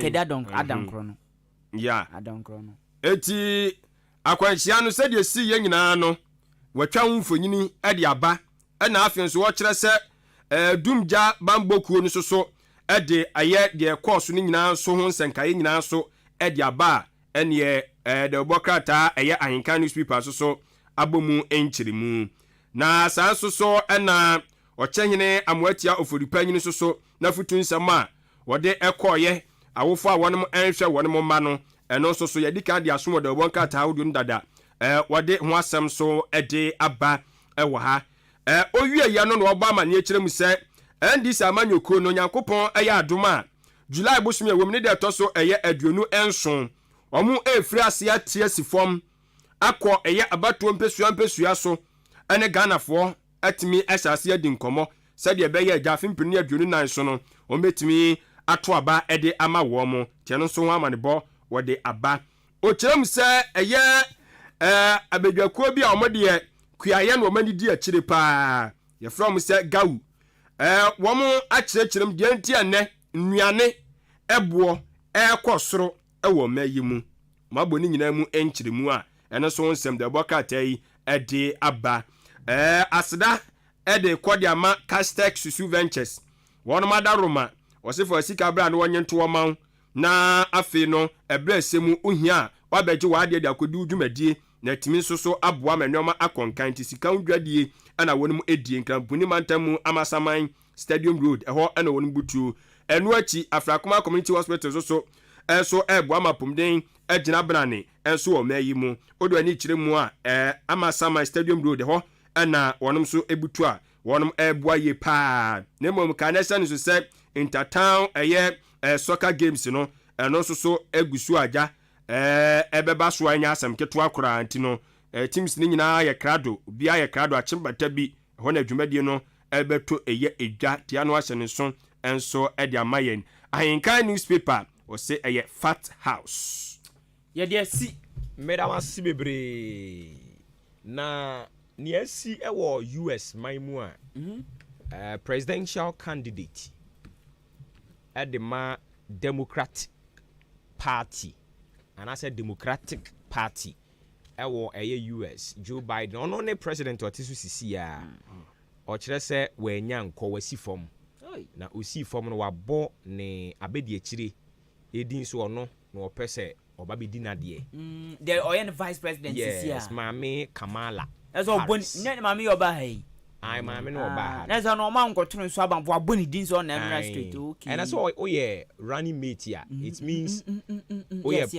odiadini ampa enti mami Kamala Harris and as you all take over Joe Biden when you're 81 years auntie what resign na where's he from cry what resign as president as candidate for Democratic Party no but president the other so yeah that's your president all serve saka be 5 months o dey enfa Ghana anya example na ese nka te say nanado o ye no president adwuma ya ena nka nye se bia ya to banka o se Dr. Bomia ena ono ana ke bia PP fo asan de ne kwa na na do so ma nya nko biom ma si form de amaba wo mia enti sa pepe no mo de na kwa ye enti se akoba ne sa de a na it means almost so about to be a vice president as against a former president. He says the Ghana vice president against former president, you know. Yes. Sa pepe na kwa ye. Na ne chen say US for no ankasa ne ya no mo wo ne me sese. Yeah, no mo wo say again krebu a. Hwe bibiri. Ba mo de ansa de mo ye pienie de enya mpie wa. Yes, ye ne mo ayepe o. Eti no mo wo ne me sese pa. Papa we no. 81 years. Yes. You can't beat nature. Near ama wa resign kra no. Unso ne Donald Trump koye debate. Debate no mo kokoye ye no. Yetimi bisa apa the question no hwe o manim. No hwe manim say there. When you see Trump cry 81 years. And Trump was saying Trump of 70s. Okay. Or 70s but on wrestling into the na adwene no da so a. About wrestling pen. Yeah. Enti ya shutu aso akwese still. Obi ya shutu aso moja pram no oguso ma eje fans. Na openi me kasa oso frɛ me. Me kasa oso frɛ me oje de ayi. Asemo. Anyways, enti US de no de akwa ye. Enso so I don't know. Enti na je say sisi ya na o say Kamala Harris no nsu kuko yi running mate. Also kuko yi running mate. Okay. Okay. Ngofo bi omade ye simple. Simple kra. Si amanfo na si onsi form. Amanfo na kan ye. Si onsi form. Si onsi form. No nso hu a. Because debate no kokoye no. Yetimi bisa no question ni bi. No ohwe na nimu din na wahwe ne nkrofo no no mote ho no. No obi sam se me no wakasa me ho ya. Adwena ye mre. Yes. Adwena ye mre. Eduru ba bia asa force ho. Ontumi mbiti nature. Nature 81 years. Wo ya den ya wanyi. Say ayi sabi mpadu asa emrewafo ye omo sole as tinchina che on be som da no maba we. Maba we yes. Otwa ni ti. Mfa. Otwa ni ti o ba bre wa. Wo ye na bonte kwa ne ye ko bie so ebehu. Oye ho ababa wa ya bonte ne ko bie so kra ebehu say wanyi masa go back. We say adwuma wura ba. Adwuma wura ba. Adwuma wura he di o say my hand over man. Ani say ti ma wusi wa ye di. My hand over man. Adwuma wura ba. Nature de. Utimi mbiti. Nature. Edi ono anka san fi wa beji atum say enkofu ken no kra manyi. Untumi nya hwe. Ebe 2 months ago say a month ago. Omo diagnose ni hu say COVID-19 was anya bi. So otiri se si otiri na kra edin. Ni pati anso no. Na obi anu modudi anka nye o. Na anu se so wote hwe. Yes. As a wire bi yi. Na anu o ma ne nan so na wire bi. Etam ne to twene ba bi kura se kire me yensen. Se ayi na pejane na. Nigeria so ayi on so kwate hwe sa. Audio so o se buga. O sa ho na buga. So on so anyino one way one you kura. Bini ni obroni no anka san so ne ye da ye ntam ne so. Pa. Ono na te ahwe. Oso o se buga. Broni na te ahwe. Waje atumi so ate ahwe. Se wanyi na mpa waje atumi se wanyi. Mo asifom. Na say ayi Tinubu wanyi si ayi o Donald Trump. Dabi Donald Trump pe Tinubu wanyi o. Joe Biden na kan na Joe Biden. Joe Biden. Tinubu ni Joe Biden anyi chen no. Tinubu no mo che se eye 419 age no de to so no. Yene o hwa na wanyi o hwa ase wanyi pa. Tinubu pe so o kire se na na adokora anyi chen no. But hwe se de na na de guy.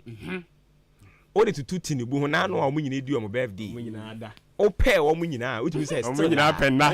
O munyina Dabi o therefore we di ade ne yemfa ncheche. Di agro be gina de. So ba Tinubu ade ne yebetimi di acheche. Ba Tinubu no emre. Emre. Enye so ye tintin o. Tintin so. Wa obi ewu. Sa odia. Sa oni e man etia. Mpacho omomo ono Tinubu tintin kakra. Okay, Tinubu was 72 years. And Nanado was saying Nanado 80 years. I said Nanado 10 80. And I said yeah, okay. Nigeria for no set Tinubu oboa. Any football. Now yes, sabi na ni mu ayi tu se na ni mabo. Banyin. Wanyin. Eti de bia ye ka de kire wo mo ya rom feel say ye boa. Wanyi agitum se wanyi. Enya boni o. Amba. But yes wanyi osiko bisa me yire. We asem. Ko bisa me yire, ko bisa yire say. Ye ka adwene ya bu be ya say. Ye ko bisa yire. Wo be ko mda yire na chi wotra no atra so. Hey.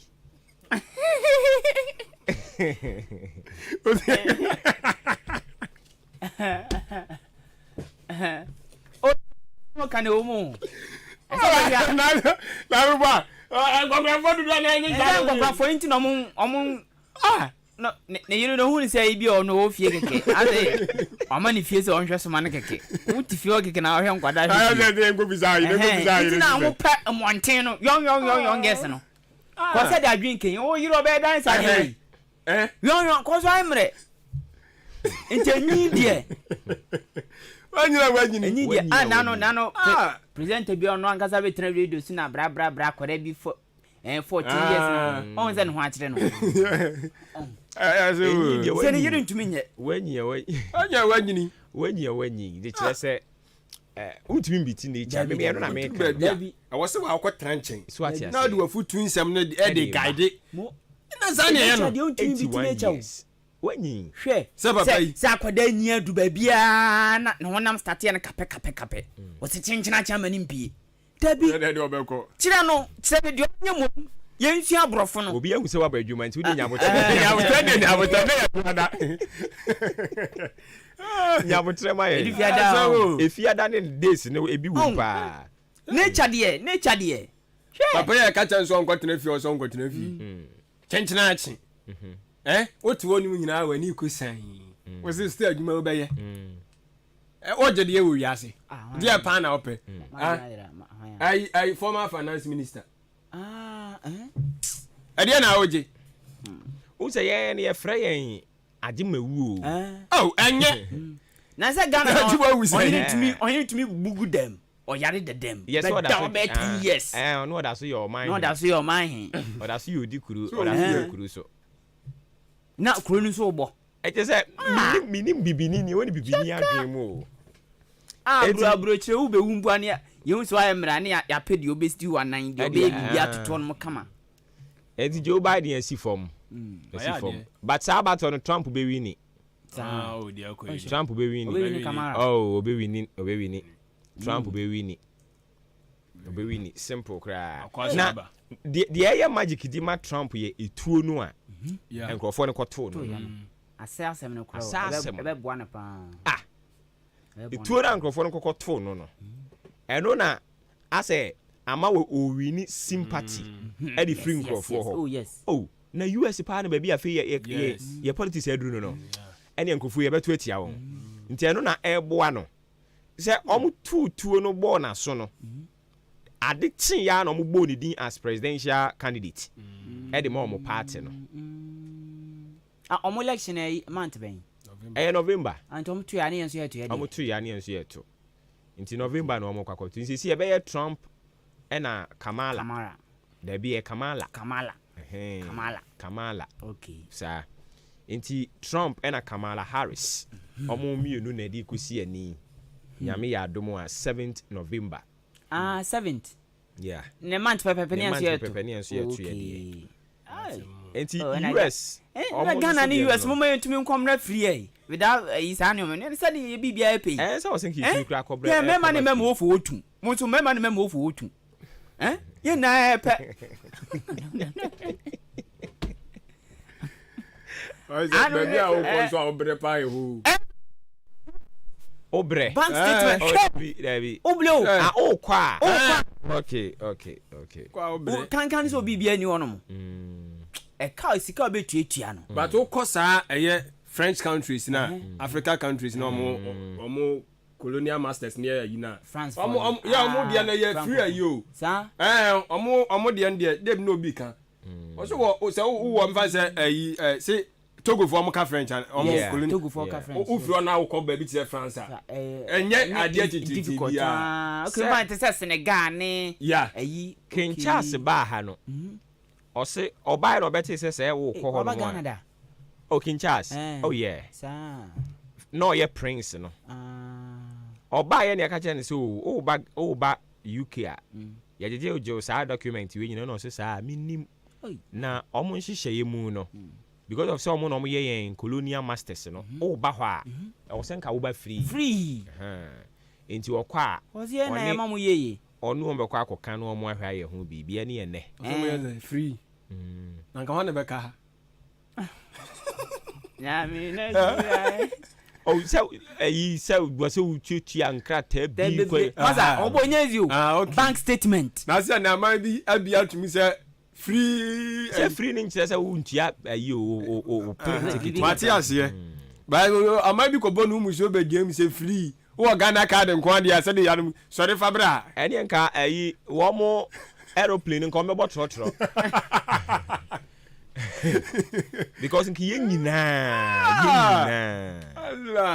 Wabosu, quite good 2 or more. 80 or my man, effect. In Tinka, hey, opening so I bring as a CAE.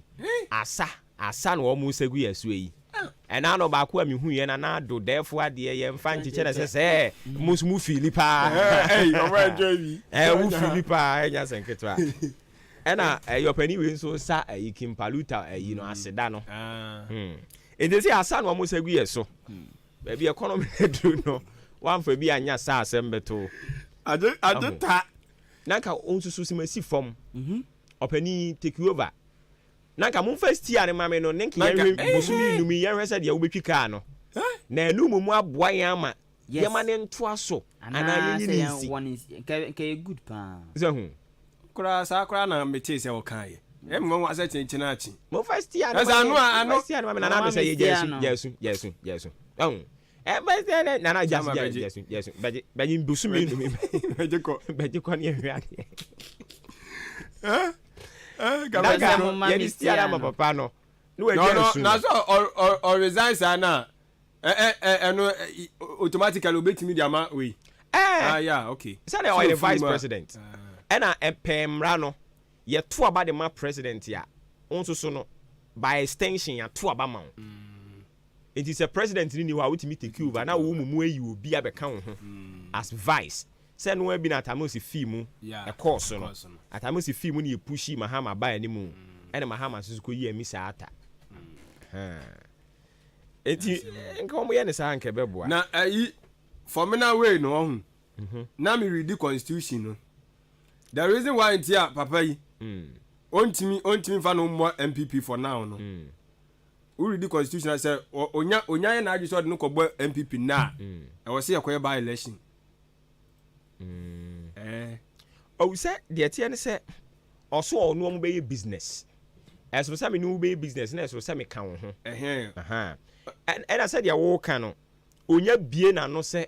Makoka NPP ho a or see akokoye by elections but omo person mu beat constitution you know say e ka be 3 months ni akokoye general elections a untumi nye by election nti o ma hyeda de e koso sa na mu delay omo delay nje ka be 3 months na ye kwakoto aba no a so de abahwim no declare say o san go back to MPP nti ono no be omo candidate wo ho oh omo ne nkrofo akasa omo atwi omo ti senko omo bani na omo nyina akasa se munya botere ne epese ye ni enti sa na se constitution ni mumu kokodi na nimu a wan we ya na ha yen na omo nyina obi akana no atum omo nyina obi akana no atum ena na o mampani akufu ado ko ho so ono te ha ena formina mintimi ne nya adwuma afedi o te ne nchen a watimi ne ye adwuma enti se o nipa bi e wo wiase etimi ne ye adwuma ma ne ye e bi aduru de e o ba ku aduru de ya utimi no obi aye adwuma o oh okay so ja utimi ni nya adwuma enti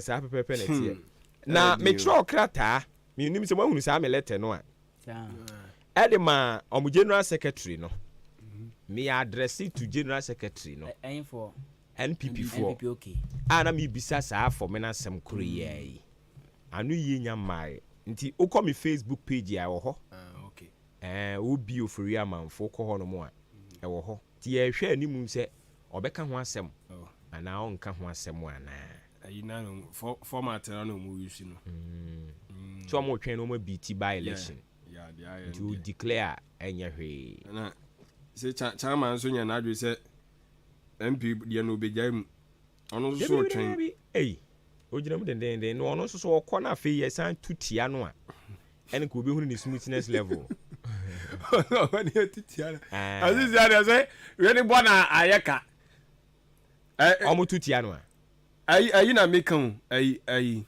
you can say men she out okay ade hin fa na so okay me ka say ayi for me na ho na eda so gina da bi ono onum de okọ a obewe ni okay okọ obewe ni okọ MPP ni din obewe ni okay I see men she out asem kra na mekan se kala ko ja yi two way na say minister na ko ja no sumu ato ho MP na da bi MP na so ya elected inti na was serve ne term no ewie send we be ni Joe Biden aye no o term ne de o say utimi serve wie agi se wawu ana agi se bi ayare bi ma wo kwan ene ono nso so no so obie na no ka se na we jai mu a by election be koso ho eno so no mo ba eno nso so no de ekuram sa nti ekuram kopim bra yebewuo yekuram a amafo ayepedi bere aya semu sa wasa uridi nso enti we nyina na already system no na wo hwese de niam be si akro mfo nyini bi aja ayi ya kan say first lady ne second lady ne income second lady income won yes okay we twam fo yini nipa me yansa ene ba bi oba agina bi anso ha na ne kunu gina ene ba hu so omo akrope de aka ho na inspection om de ye na nature beach om nature beach om inspection om de om ye omu nyina ho o ba sas ono de Samira na Samira de nature beach ono de no emfie da so ho emfie da so ho o na say income is on ziginem income second lady no omu say friends eh na po amma o say bibi say ama kuku prempe no on ziginem pa ya sam ketwa na ayin so incoming first lady say it me possible no on so on there see on there BT no maame no BT no Lodina BT no BT no me hu so mba bi mo bebre o so obebre ba bi mo edi say ba be nya de o say papa ya kan say obefo na ne kunu ba be de be second the second gentleman second gentleman okay be second gentleman na nikunu first in history nikunu ana wawu me nim no sa bi sia ana nikunu pe politics say dia say pe politics onya nkwa de be hu nikunu onya ibe hu ho so onya nkwa de ya hu tumi fancy na so all the to man ya nto amani kunu ana okay true all the to man ya nto aba amani kunu ba say ayi ya kan so obi be pe dibre wan ko ware ansa say ne te duru ba bia o say ehu kunu no nya on ya to aba ma say mema ne ya o mo ha mema ne ha dwen tim ye hu wo yere see say nso mo internet to di ana da bi o de hwade ma ti say na pose on ne ya na me hu se me ne ya yi no rani mate yere ne ba be ma de on check on pesa fame no ba wunya wo pe o say o na me ka say ye ma mi nti ba bi onu adure idin biem no okoye so onu awaje atimi so e grandma grandma nso de yo nei ebefa eti ma mi professor Jin ho ayin nti on resign si adwuma no a obeji ato no ho so ne so sen no ana wo hu ye ayi rani mate ai we see one resign wanyi edi asem na okay where that resign wanyi ya waso osi baba one ya man panyin ya pepe was one anyin nanado na nanado de onu wa wi aye ja na kama wo pay 2 million no anya mfie sai tama nanado e pay 2 million o se emma ne mema de o ka hoden fam saa no a ya na empem bire ni mema no wa hoden wana ajabo ya mama yesisire ma ne sa mama wona mo se wongo obi ansisi wo mo mama se wongo obefo ayi nana o so nature obi si wonu mu kra woda oko road ba ko obi si wa woda me say oko road ba ko ba ni home home oko road ba ko ba mon kan tom so manyinyi no me de amunya asem so no na za manyinyi boy manyinyi ya o kan mo mbrante mo ba mo se mo mpe lati aba mu titiri se kubeti mo ya do meyo mo ntimi nye ewe se ne se na na ado yi yi ni suban ya di ankasa di akere yin ahu amo ba ye ka kire mo se o manyinyi a na mo katakata so saa eji ni bi tiwa etoro bi a ekom de nkrofo a ye ka kra kire na won tie o manyinyi na mo so mo ma o ka se eyi of friend saying nanado ni age eye te say 50 something a etinka yesu etinka wante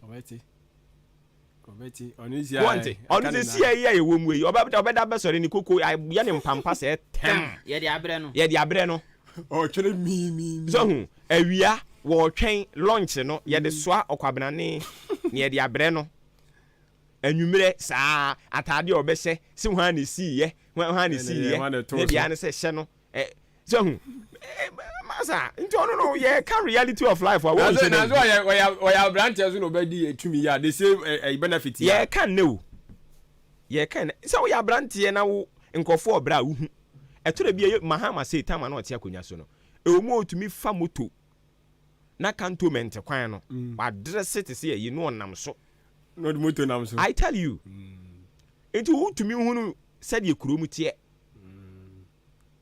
okay utimi hu said ye kurom tie but na do say see no baby a no na ni beje nkwan na de ne fa o baby na ni beje nkwan na de ne fa ye mfa ne mfa baby a wani nye ube hu say reality e wo form ni ni mo mfa ne mfa ho ndi say no kre ke enya ni say du baby a obe address ya no kan sem de so ati ase say de no ma ekoyi ama nim de ekọ hwe na obi a ono Ghana fo nyina etu no no no so wo sen ba na me kwa ono nam de akire gya no saa de no emma so chena ye no na te an ka be hunu se obe ka kire nse ye beto dokono 3 cedi se o kan se ye beto ne sen na 1 cedi o na 1 cedi ti say go se ke to ni be 50 pesos yo na ye to ne sen 3 ne 4 5 wo be gina wani me ka kire me se wo kwa wo dia wo pe no wo de akire be gya no a na just say you've lost touch, you don't know what is happening e form ho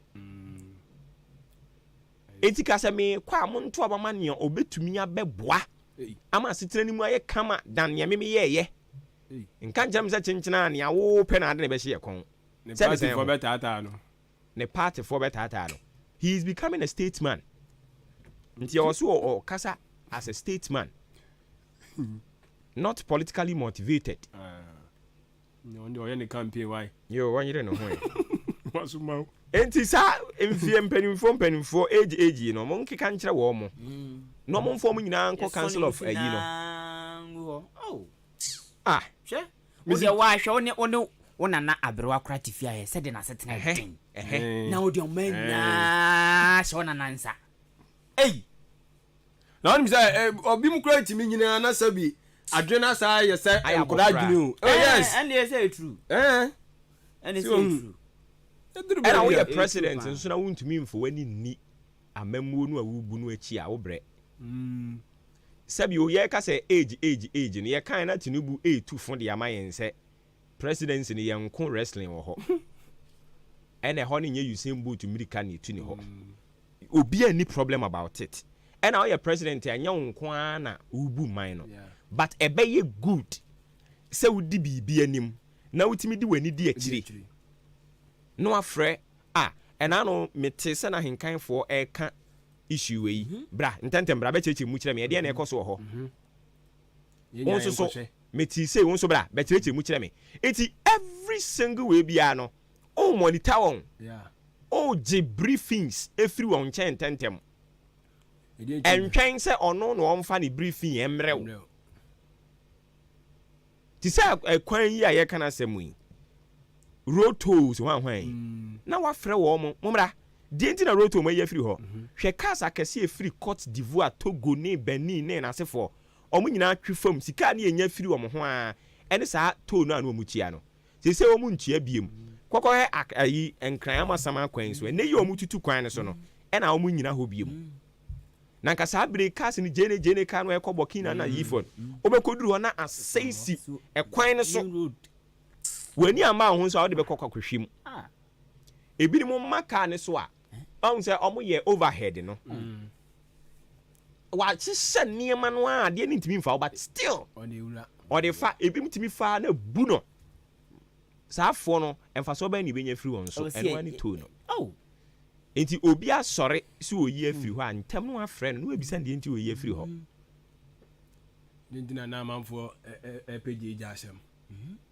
obetie sim na we deɛ say Ghana na you say adwuma ni bi wɔ grandpa o you start the etimoden ho ba adwuma ni bi wɔ kro no abɛyɛ bi adwuma ahen na ɛkɔ so wɔ Ghana ha no ma panyini efiri obehu so dim bia wɔyɛ bi me say eduru baabi yisɛ fa so kɔbɔ fam na bɛsi enkoa no munim yɛ kotwa ahomam eduru baabi ukɔ Nigeria president ya no wɔ hɔ ɛyi the office one san we bɛyi Nigeria enyo sa obesa enyo so dabi ɛyi Muslim ni yɛ office so sisi office so na ni yɛwura efiri ne din Buhari ya Buhari nankasa ɛfa ministry ni baako ɛto ɔno ankasa ne so nti ɔno ane ne ɛyɛ minister ɛwɔ saa so yɛ hɔ so ata se udi mu bi on kasa on announce no apie hɔ na wo hwɛ sɛ de adwuma ne yɛ woyɛ mmra untumi nyɛ ebi kura bɛ pɛsɛ ɔbɛyɛ nso so ata se ɔbɛ pɛsɛ ɔbɛyɛ but woyɛ mmra untumi nyɛ woyɛ mmra wo ankasa untumi drive wo ho nti nkato de bi aka kyerɛ protocol for no sɛ mate wodi mienu penni machi mu ntena ka yi mu ye babia ye kɔ ye nkra ye nkonko hɛ de ye kɔ so asoe hɔ nanka wakɔ yɛse kolibu empani hɔ nkrɔfu ogu fam entwɛn ema minister mfa briefing mrew oba be kan ye be ye wo de Mr. President, your government is doing well. We have increased the bed capacity of Kolebu Teaching Hospital. Mr. President, when you go to Kolebu, we have increased this, we have done this, we are and only near Bayer would then over the country. That's what I say. But unannounced, what now come poor now coho? Who drew on more? I feel bones and Crawford said in Yemen. I hope people crab about. I do a baby. And no, I know so then cram and in here. And that my penny bam here. You are no man, be na ya. Oh, dear, I don't baby to go cars operation or down. Yeah, you see her. Yeah. I think I will have 9 day one down. More. I bet what was so, but won't come maybe I won't come. Into a tata Saba Kumumi and Sabe, dear. Now, where dear Anya Kofa Uluma, and I say, I was here to more Dane, you do my Ghana. Uluma, we not making kind stories. Top players who EPO players, La Liga players, big players. If Moko 2 Mirkatento or Kwansuke. Maza, ye ko jelino. Ye mfa woni ni pabaya wo ye ko jelino. So ho. It don say to me say man. Big player say pa na ntimo. Omo mfa ho. Omo mfa woni ni pabaya wafum na ne wafum. Agi abusia ma me na wase na ja. Ye mfa ene de no emfa ensi we say glorious happy birthday en confirm ne ba. Ye friend no Damien Ejram Agbesi. Oko school or Kindercare Royal Academy. Ifri ne papa Benjamin Agbesi ho na ne maame ene abusua nkae ni nyina omo ka kire omo ba Damien Ayram Agbesi so omo ma no awoda pa Kindercare Royal Academy eho na Oko school ebedi for maame na mase na yemfansi okay ye nyina so gina so ne ya dane ye ho aba. Hey, Efia, me hu wache papa.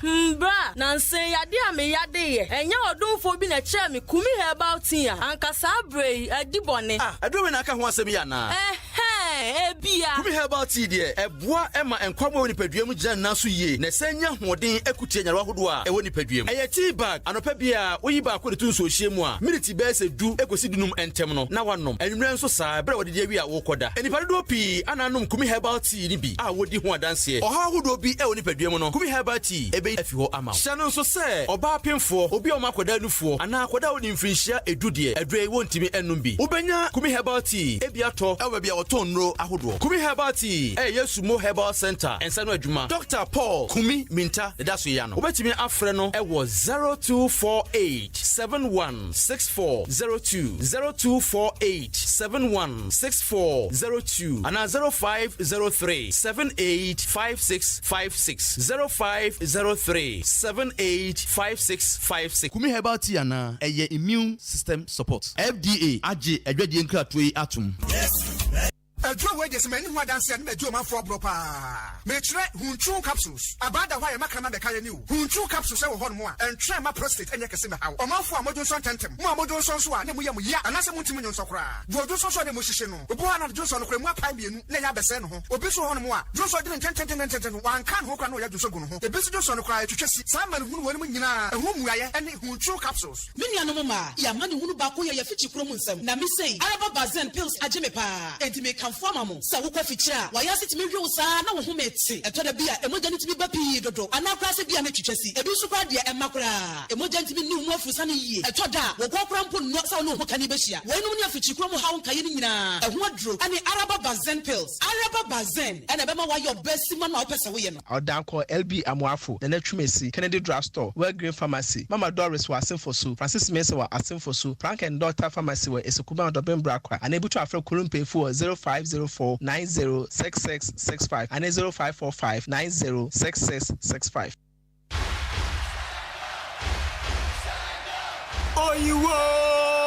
Oh, you are. Question Brody Bessie. There you are. Yes. Ahenkan 93.3 FM. Osia dear yo. Yes, yeah, yo. Ahenkan Intertown Soccer Fiesta. A Basel live. 3rd day of August 2024. Achimbatabi is the venue for attraction. Me say, nipa beba papa. Afeti participation teams no. Achimbatabi. Achimbieni. Achim asene. Achim abuabo. Achimu dan kwanta. Achim nyamebechere. And achim gaha. Now nim first match at form no. Achim batabi ane achim bieni. Achim asene ane achim nyame bechere. Achim dan kwanta ane achim abuabo. Gaha egna standby. Na unim Kempon Football Academy at the Scout. Ababa we play on modern ball kosoro. Utriya ya una okro no. Eye exhibition of football talent on the 3rd day of August 2024. Ewo achim batabi. Nana batabi he ane ne dom. Edo menu nyam ababa tayechi. DC Honorable Alex Inkum. Honorable Kwame Abuaji AK Oluwa MP for Asani Manso across Abato Petraso. Me say Edano Ampa Bega. Manaji trophy no. E achimbi ani anaza chimbatabi. Achima bawa som sekwa. Dabi ebe na chim dan kwanta na eje. Achim nyame bechere. Ene achimi gaha. Me say obia nyo obia. Fixtures ninti ye bewundi oye kiko no aben awo ball bom. Bra. Ni enyi skills. Ahenkan 93.3 FM. Ababa Curtain Razor. Udi anka Kwame Abua. Position number 7. Me buka bona. Eye go. Sponsors Akunfi Roofing Systems. Dan Wook Enterprise. Angel Bakery. Eye Pano Show. J.A. Bani Company Limited. Vine 20 Disinfectant. Wadi Ajibe Bia. Eye 3rd of August 2024. Empire Edra. Ewa Achim Batabi. We eye Intertowns Soccer Fiesta. Eba Fegus.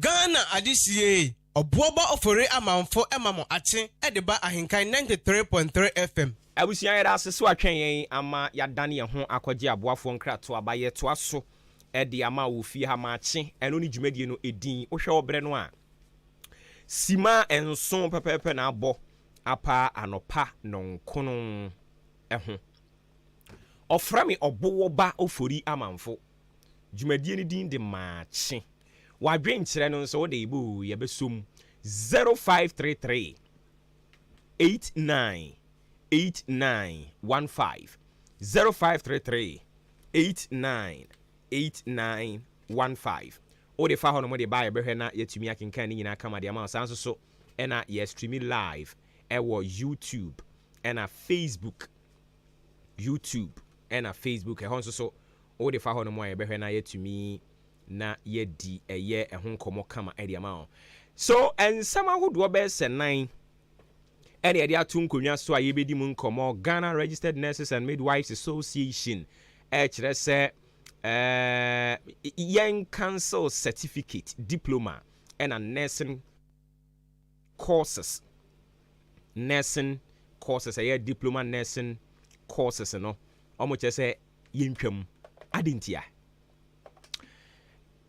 LPG Marketers Association sɛ aban no ɔde proposal bi di aba ɛyɛ cylinder recirculation model ɔde aba nti ebia wukura wo cylinder no kwa akɔtɔ ɛyɛ gas ni bi sɛ san wokɔ a womfa wo deɛ ne nkɔ fie biem wobɛkɔ no na ebi wɔ hɔ a yɛafele ɛde ama wo na wode kɔ fie LPG ɛyɛ Marketers Association kyerɛ sɛ nkrofo bi akyase ɔmo ka ho asɛm sɛ they are against it ɔmo kyerɛ sɛ they are not against they are in support ɔmo ta yɛkyiri si yɛmfa biribi saa ɛmfa mmra na mmom nkɔmmɔdie baako mmienu bi wɔ hɔ a ɛwɔ sɛ aban ne hwɛ no wɔn ɛdi yɛfiri hɔ nom nso so a yɛbɛkɔ akɔdi nkɔmmɔ General Agricultural Workers Union mpanimfoɔ nso so kasa ɔmo kyerɛ sɛ ɔmo ɛbɛkyerɛkyerɛ mu deɛ na ɔmo bɛkyerɛkyerɛ mu ɔmo kyerɛ sɛ o sɛdeɛ nnuane boɔ kɔsoro na ɔmo wɔ nkyerɛkyerɛ mu bi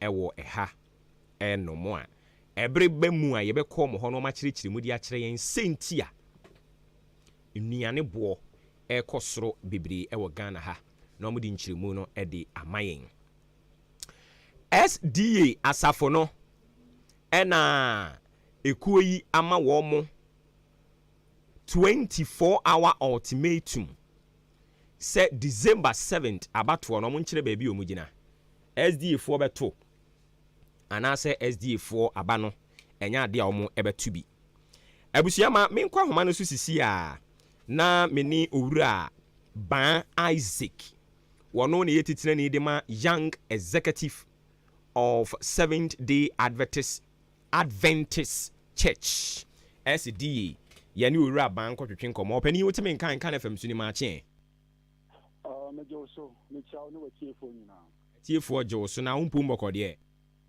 nyamadom ye ho ye mo deɛ nyame adom yɛn so so ye ho ye papa anɔpɛ yi anɔpɛ deɛ wadaro ma yɛ ba mo nkyɛn a mama mo mpanimfo 24-hour ultimatum sɛ wɔn nkyerɛ baabi a mo gyina asafo SDA wadaro ma nokure wɔ mu a nkyirikyiri mu ne sɛn da so papa so ma yakwenya sɛ yɛn so yɛn kyerɛ mo last week na yɛde bɛtu dwa sɛ memenda akwanhwɛfo yɛsom no nkɔfo a nokwasɛm no yɛdi mmara so ɛba ne kadima me ntwa bi so a yɛdi mu tintima yɛ papaapa ɛhyɛ ase sɛ yɛto aba ɛwɔ man Ghana mu ɛyɛ adeɛ a memenda akwanhwɛfo yɛde yɛn ho ahyɛ abatoɔ mu saa na afe abatoɔ yi a yɛto no wɔ 7 December no ɛno ɛna yɛmpanimfoɔ tena ase keka nneɛma bobɔ mu bi firi mu ɔmo ho sɛ ɛbɛsi wɔ memenda na ɛbɛsi wɔ memenda so da na memenda yɛ da bɔnsonko de ma memenda akwanhwɛfoɔ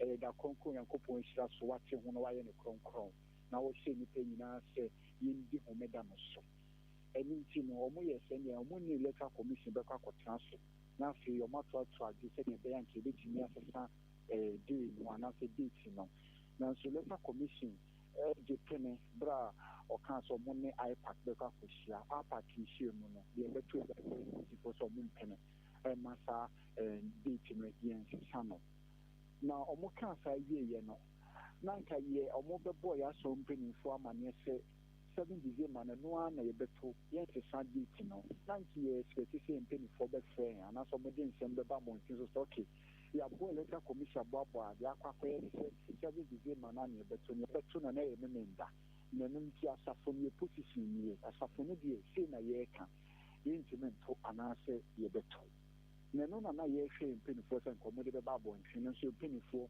yɛbɔ ɔmo bɔ mu a na ɔmo mfiri yɛn ɛno nti na ɛde saa pɛ statement no ɛbaayɛ na yɛde baayɛ no ɛna ɔmo frɛ yɛ kaa sɛ ɛnya abotire ɔmo keka nneɛma abobɔ mu na yɛbɛkye wɔn nka ɛno nti Thursday no ɛne yɛma ɔmo 72 hours 72 hours no so na yɛante twɛdi a yɛbɛtie si mmɔnten so na yɛayɛ ɔyɛkyerɛ ɛno na memendɛ yɛkɔ asɔre no first statement firi ɔmo nkyɛn baa sɛ asɔre no position ɔmo de bɛto dwa ne nea okay enti wadaroma asɔre na hefa no ɔmo gyina 7th December press statement a woka so mo de aba abonten e kire sen mo tu bia na mo de mo behwe kwan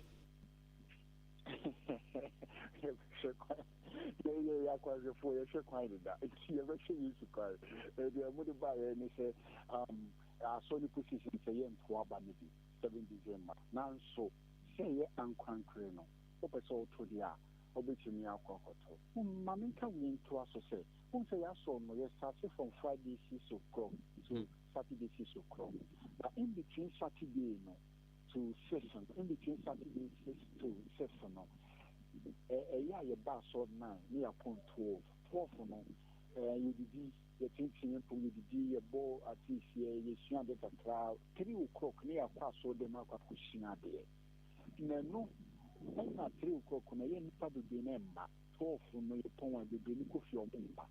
And you know, we are guessing, say, within that period, when you point one, or be a bit in Yako, Nawaka Koto, Nabano. But Sony position says, Abano, yen to be.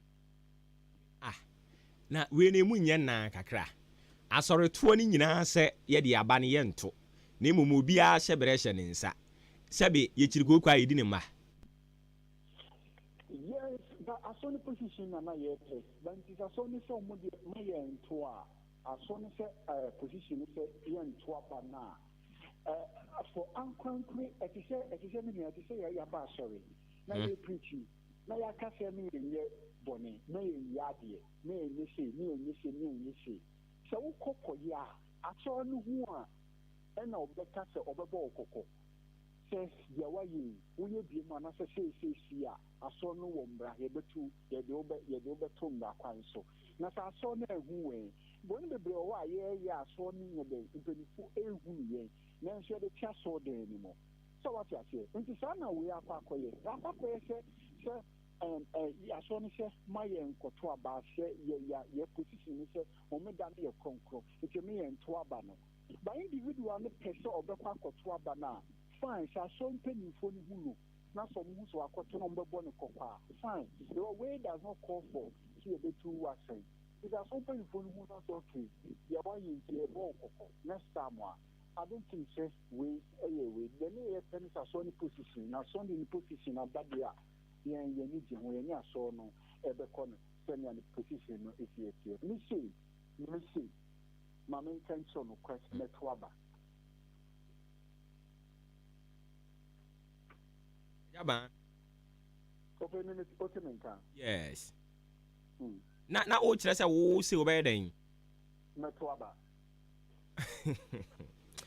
la me dia mo yi ya se ye nhye da nte ye ho ase yi o ye de yen sa sorry no aba ne ye nto na emom members no ye ja obi a hyebra hye ne nsa enti se me koto na omuhum ye ombetwe maso ana ye hu a ye say ye betwe waso no enya so twe a betumi de wa ye we because ye betumi abo kokko chade na ye ka se me nkoto na wa ye betumi abo kokko because aso ne se me nto aso ne position ne you see aso ne so ane ye ya sorry no well members ne ya sorry no by wa can before mu di aso ne ni mo and mo ta aso ne position ne say my nto aba no but at the same time na aso no so any to me and I think before that so no no need to me wo and can create a writer or because ya so no e mra sorry and a democracy sorry and it aso ne position ne ba so wa so ni mu di aso ni position ni mra so ni mra so udi so na so when di so aso ni need bibia se obeche okekira especially when it comes to a battle they are battle but aso ni we say di aso be timi ayan so be ball kokko so hu a na so we hu so e ni se me ko tuna we hu ni asa mi hu so ba so pe ni bi ba me kete na unim se mo members ni bi nso so abai o mo begina me ato bi mu so abai bi mu ye ebi mu kɔ for MP ni na sefo o munim no ni issue ni si enu ti na make said is it the statement no mo de buy no is it that even ya so ni be bi o wa e sentence a mo be to aba ni bi o e center a so ni bi o wa e center e be to aba ni bi o enu mo ye silent e wo hu Omo ye silent wo hu no say na ye mpese ye beka sa wo hu no say ni omo position number. But you see the ankran kribesi ane de ya beshi individual so. You see and the other be just a big individual so. So obekwa koto anasa onkoto. Because but say as a sorry no ye oba time no onfa statement ya eye so ambiguous sa amfa mma wana. You see na make say asori no de ye nyina na ye asori no. So what you say? Ene mpenifo da asori no ano. Mpenifo no mo da asori no no. Omo no mo aba say ya asori no say na kebe yi omo no mo eye mpenifo mo da asori no bi mo ni ye say de sa. Ebi mo nyini omo abatro no omo experience abatro ni bi. E omo chese 1996 ebi siye. Na 1996 ebi siye no. Sa na so ni position ye. Aso ni position ni say individual. Wow, so be pa koto no obi no obi si wo fan. Eye ankwankra sorry. Eye sorry aye ni pem ho aye yetuma. Nanso no aso no entumi nhye ankwankra no. Aso ni tumi nhye ankwankra no. Okay.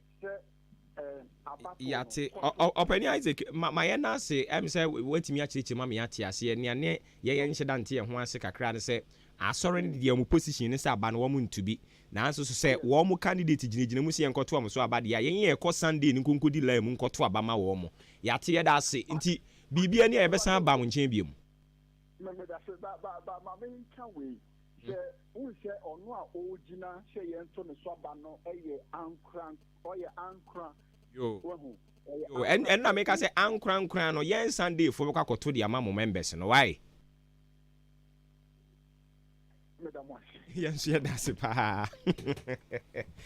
Openi I don't go drink we do just ne Ban Isaac or chairman the young executive of Seventh-day Adventist Church and you go drink so the position of the church SDA and it's a warm abano as sorry any position there and ya de omo to be now so mo ka kire yen kwasi ada ne fiada fo ne say ye de no enya de ayetimi ehwe kwan hwe ne yie nti yen konkoto yate yen kwakoto why momo nko heaven mu hia Yesu amonche ne se nche ye beba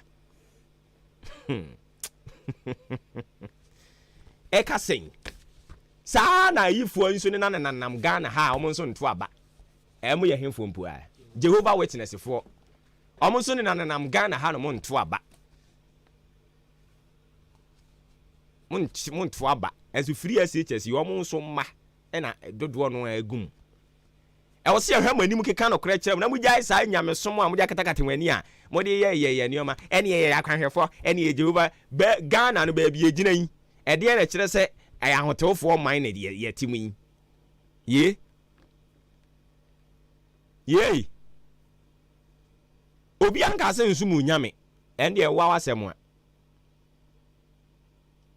ubi ankan ye nanso ne ye bisa se onyankopon krompo nhihye mu nim se 7 December ye beto aba enti sa 7 December ba akopɛ no SDA fu nyina ka so we ne de mu ye nyina obi afi no ho hyem se ne ye be ye no asɔre be kɔ so de nanso so wo ba asɔre na obetumi abɔho na se wo mo ebia na papa yi kan se asɔre ni bebre wo ho no mo a SDA asɔre no bebre no aye centers eti nka mo amokɔ asɔre wo ho no sa ada no oto wa ba besum onyankopon eno na e ma wonko heaven ana ye bisa eno no ma wonko eno ma tworo krata de aba se official position of the church ne se enya de omo edu omo ho be hya abato anim na emom members ne de o pese okoto wa ba obetumi akọ na asore ne ye hemfo ade na mo da mo ho je se for crowd se ye petwi ka kire wo mo I was saying, can't treat you about when they are by force, but you don't declare opposition. Now on sign fine and kase ye Jehovah Witness for. Nemo musa mon crop food in Adia and Kotom Swaba. Nano near the Brabo.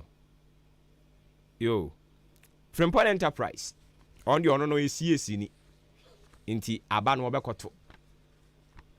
Inti dia mu ye si kwasi adanso na kwasi adafo nso atwera abaye nso ye nto esi fiada na fiada for nso atwere abase yenso yento ana ye pese ye kire sen enti as die mpanimfo we ye nhye da mpopa mo che obi asa mo position no ye nte ase mo mara ma kire mu yie senti a mo se asori no any members no mo se asori ne de enya de aba ne ye beto yate na mo members no and ye wutumi ye usa wo hyebere hye wo a nsem nti so obekwa na se member no wa ma asori ne we he.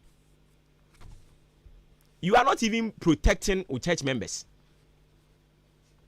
Eti say a sinful thing na o say asori ni position ni enti members no munni so na emu wa wo de wo so be ye na ne de wo hyebere wo wa nsem a you are not protecting your church members.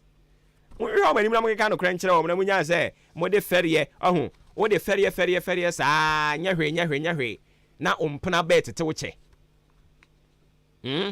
yete Ghana ha Jehovah Witness for nto aba ye de nyahwe na ompena ba o tete wo che undimi ke kan kyere wo mo ayi media makeka bi a kyere wo mo Frimpon Enterprise ena ye de airtwa suei Frimpon Enterprise se men kan kyere wo se provisions no ho aka de nyina bra won sa betumi aka bi wo yi no de sinchen ya oton drinks ena nsuo eno so oba nya wo pe bia onsa ebetumi aka enu achi Frimpon esan ewo adwumawura electrical shop ewo ho nti se bia wo pe electrical bulbs cables ni lamp holders ceiling multi sockets ni eka ho no so ko ho no ma won sa beka bi ako na bro sign wani mu ho ena wani no di enmhwe wo Liberty Lane mu ho no ankwantanim new market nso so ho sanso ena Canadian Bank dankasi enim wo mo ewo ho obefrɛ Frimpon Enterprise 0244 897525 0244 897525 and 0206 473953 or fresh number we are dia Frimpon obejo so enkwantanim new market se medical catch on ho sanso so na Canadian Bank dankasi enim wo ho no mo Sarah ena Kane Barclays Bank na e frɛ no Absa Bank no ni die no hwɛ e wo mobile bepo no foforo no ano e free bro mbebie sa supermarket no muntu muda abribia beto afa ho de wo hwehwɛ won sa be kanti ya no akɔ na nya wo hwehwɛ no won sa atumi aka yɛm frɛ no e wo sa number ne so na wo moa yɛn ye firi wa no mo ana ye kɔ Akim State University College Akim State si wabie na promo de ato ho no mo a fresh students oguso admission ne koso 2024-2025 academic year no koso den programs no a wo mo kyerɛ mo nso dɔso nti ukura wasi ana SSC ABC ya obetumi aba na o first degree program no wa baba beye wo final year SHS nso so a nso betumi abepeke forms na watwen results ne ba na nso so wetumi aba HND holders ne afei diploma holders mo betumi aba na mababa beye 2-year top up programs no ebi ewo ho wo sign professional programs bi te say ICAGH ACCA CIB CIMA and then yeke ho ani nyina no ba Akim State University College a empanifo ba kyerɛw obi zo sɛ me wasi any SSC ne me ntwere obi obi kura sɛ ɔno onim baabi a ne de wɔ me ba kyɛ onim baabi a wɔ ntwere obi ne saa ne yeke ho no a enyo house still a obetumi aba no ababa begin tete wɔ Akim State University College obe apply as mature student na kyɛ sɛ 25 years ene ne eboro saa no nso betumi aba ya yɛn hyehyɛ no amamu ayemrɛ obi a ho atɔ no enti bia wo adwuma adwoda kopim fiada sɛ de yɛte ha yi yɛ kra de ya yɛ memene da ne kwasi ada nyinaa saa no adwuma yɛ no ɛte a nso so yɛn hyehyɛ ne kama de ama o Saturdays ɛna ɛyɛ Sundays nso so no okɔ a Akim State wɔn ɛde lectures ne de ahyehyɛ so hɔ no mo kama de ama wo a nso so betumi asua de ma me nkɔ ahoma ne so na yɛne ɔpanin nkɔnkɔtwetwe enkomo yɛnkɔmɔ twetwe ɛkwakɔtwetwe no nyinaa ɛfa enuane bo a ɛkɔ sorosoro no yɛnya ne nteɛ sɛ mpanimfoɔ sɛ wɔn wɔ nkyirikyiri mu kakra die nti ɛna enuane bo ɛkɔ soro saa yɛbɛkɔ ahoma no so ne yɛne owura Edward Karewe ɔyɛ General Secretary ɛde General Agricultural Workers Union yɛne no nkɔnkɔtwetwe enkomo yɛbɛpotɔ kakra nti ewia ne akyire mu di aba yɛn akase yɛ die mu Mr. Edward, if you can hear me, a very good morning and welcome to the show. Yeah, good morning, sir. How are you doing? It's still morning, so it's a blessed day. All right. So we understand you have explained factors causing high prices of food items in Ghana. How true is this about, and if you can give us more update about it? Yeah, once again, good morning to our listeners, and I'm honored to be on your network this morning. And most importantly, to talk about an issue that is very critical to this country and to the people of this country. Food is so important that no one can survive without food. And we all know that whenever there's a problem, either in the house or in a country where there's no food, then there cannot be peace, there cannot be good health, and so on. So it's important we do that. Unfortunately, if you look at our situation in Ghana, we are fast, becoming very, very food insecure, in the sense that we are unable to produce to feed ourselves. We know in the past, we have never been able to produce to feed ourselves 100%. So we used to make some imports to supplement the domestic production. But unfortunately, the domestic production is doing so much such that it's now becoming a threat for our food security. If you look at today, which is July, it is in the harvesting season of the southern sector of the country. So the trend has always been that during harvesting season, price of food has come down. Unfortunately, this time round, prices are still going up. So one will now have to ask the question, why is it that the trend has changed? And it's clear that there are two major things that we have done. One, we have invested less in agriculture as a country, and the country is led by the government. So no one should be in doubt as to who bears the responsibility. The country is led by a government, so that there can be sanity, and then they are also vested with power and authority and the resources to lead us in that direction. Then the second thing has to do with our own version of climate change. And our own version of climate change is galamsey. Because climate change destroys the environment. And once the environment is destroyed through pollution or whatever, then we are unable to have the environment the way it is. In our case, as a country, out of 16 regions, 13 of the regions are engaged in galamsey. And galamsey destroys all farmland, even existing farmland, maize farms, plantain farms, cassava farms, as well as even cocoa, oil palm, and rubber farms. All of them are being destroyed for galamsey. And then, apart from that, water is polluted.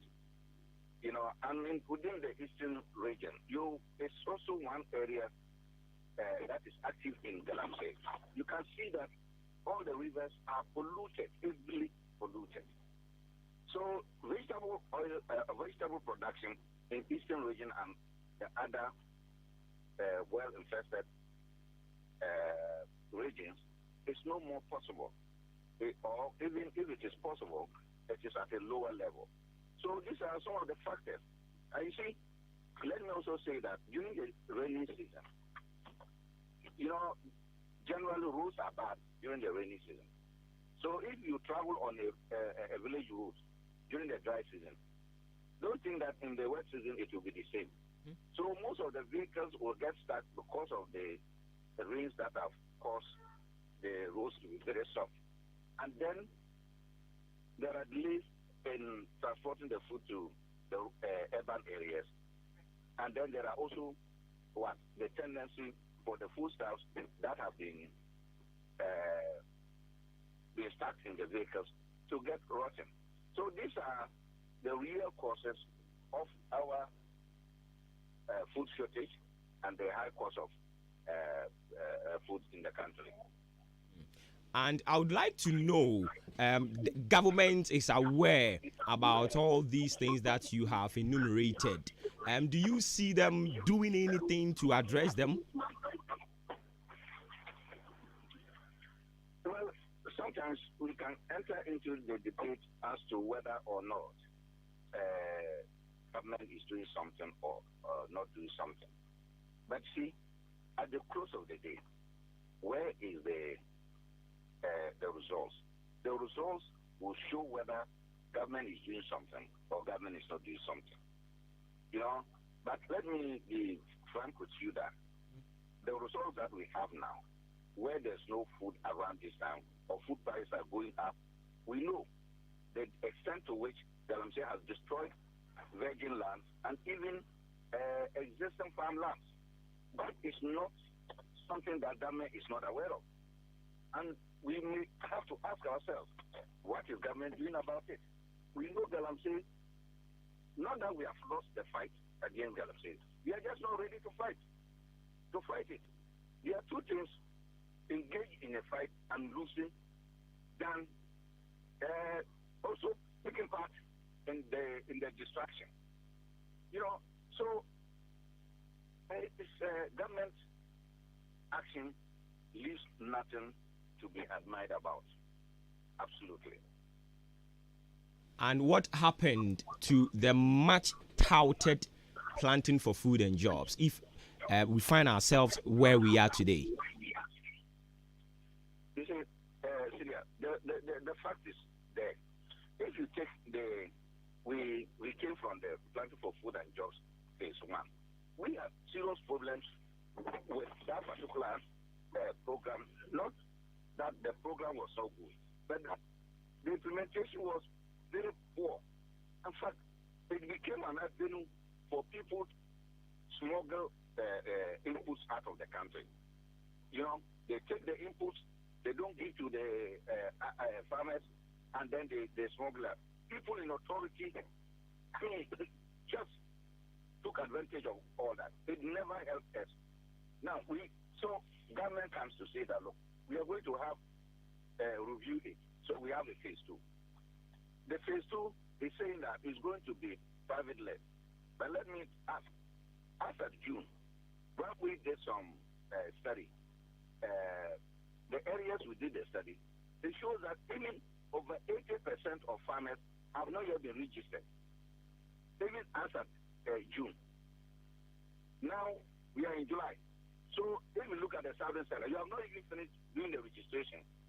When will you now begin to get inputs supplied to them? When they are already in the harvesting season. Now, the northern part of the country has already started their planting. In fact, they are almost done with planting. Where is the fertilizer? Where are the inputs? So, when will you eventually now send it to them to plant? And you see, one thing about agriculture is also that if you don't plant at the right time, you plant later on, your crops will not do well because the rains may come so heavily that the soil may not be able to sustain the rains and then keep your crops well. So, again, you can just see that this year, for the planting for food and jobs phase 2, it has not started, it has no impact.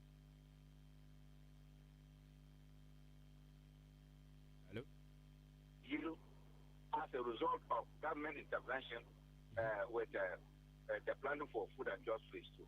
So you can see the government has not invested anything in this year, and then yet we are not doing anything to also stop the continuous destruction of the environment and agricultural farms by the LMC. So the combined effect of all this will lead to low output in food production, and prices will go up. And like I said earlier, in the past, we used to import to supplement a shortfall in domestic production. This time, imports do not serve the good purpose, in the sense that our city is also badly depreciated. So when you even import things from outside and you bring them into the country, because of the exchange rate, they become very expensive. So you can see that through our own actions and inactions, we have gotten to where we are.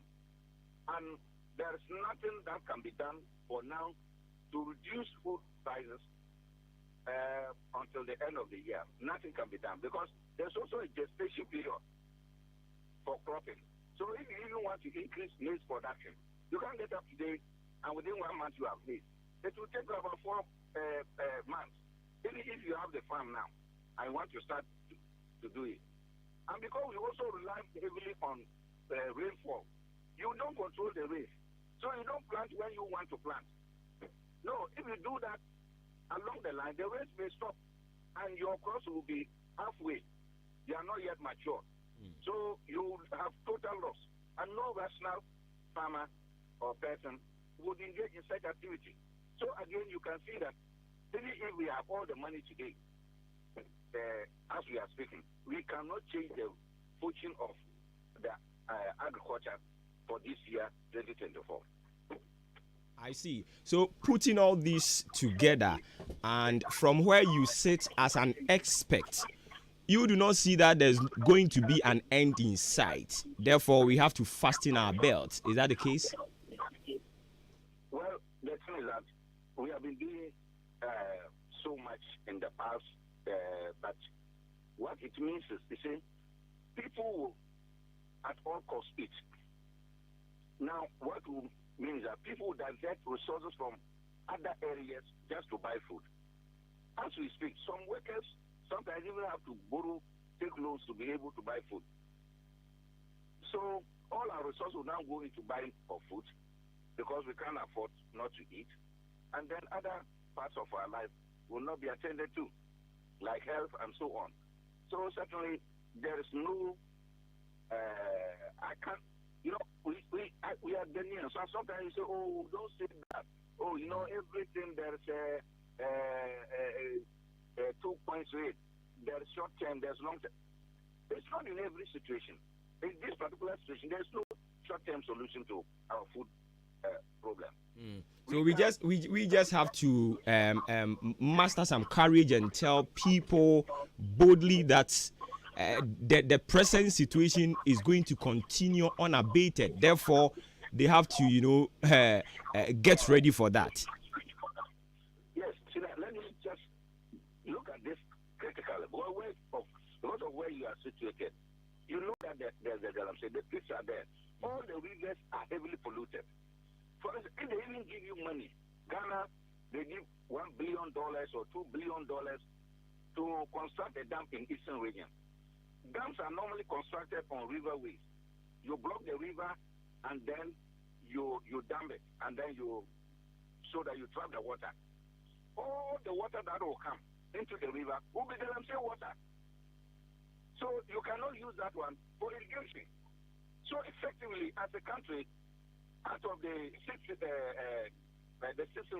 regions that Galamsey is ongoing, it's now becoming increasingly clear that we cannot go and construct an irrigation dam there, because the water that will be trapped into the dam will be Galamsey water, and which is not good for irrigation. So we can't. What have we done to ourselves? And you can see, I think you are a journalist, you are a media house, and so you can go out and see whether the fight against Galamsey is it even on at all. Whether we are still fighting Galamsey to stop Galamsey. It's been halted. It's been halted.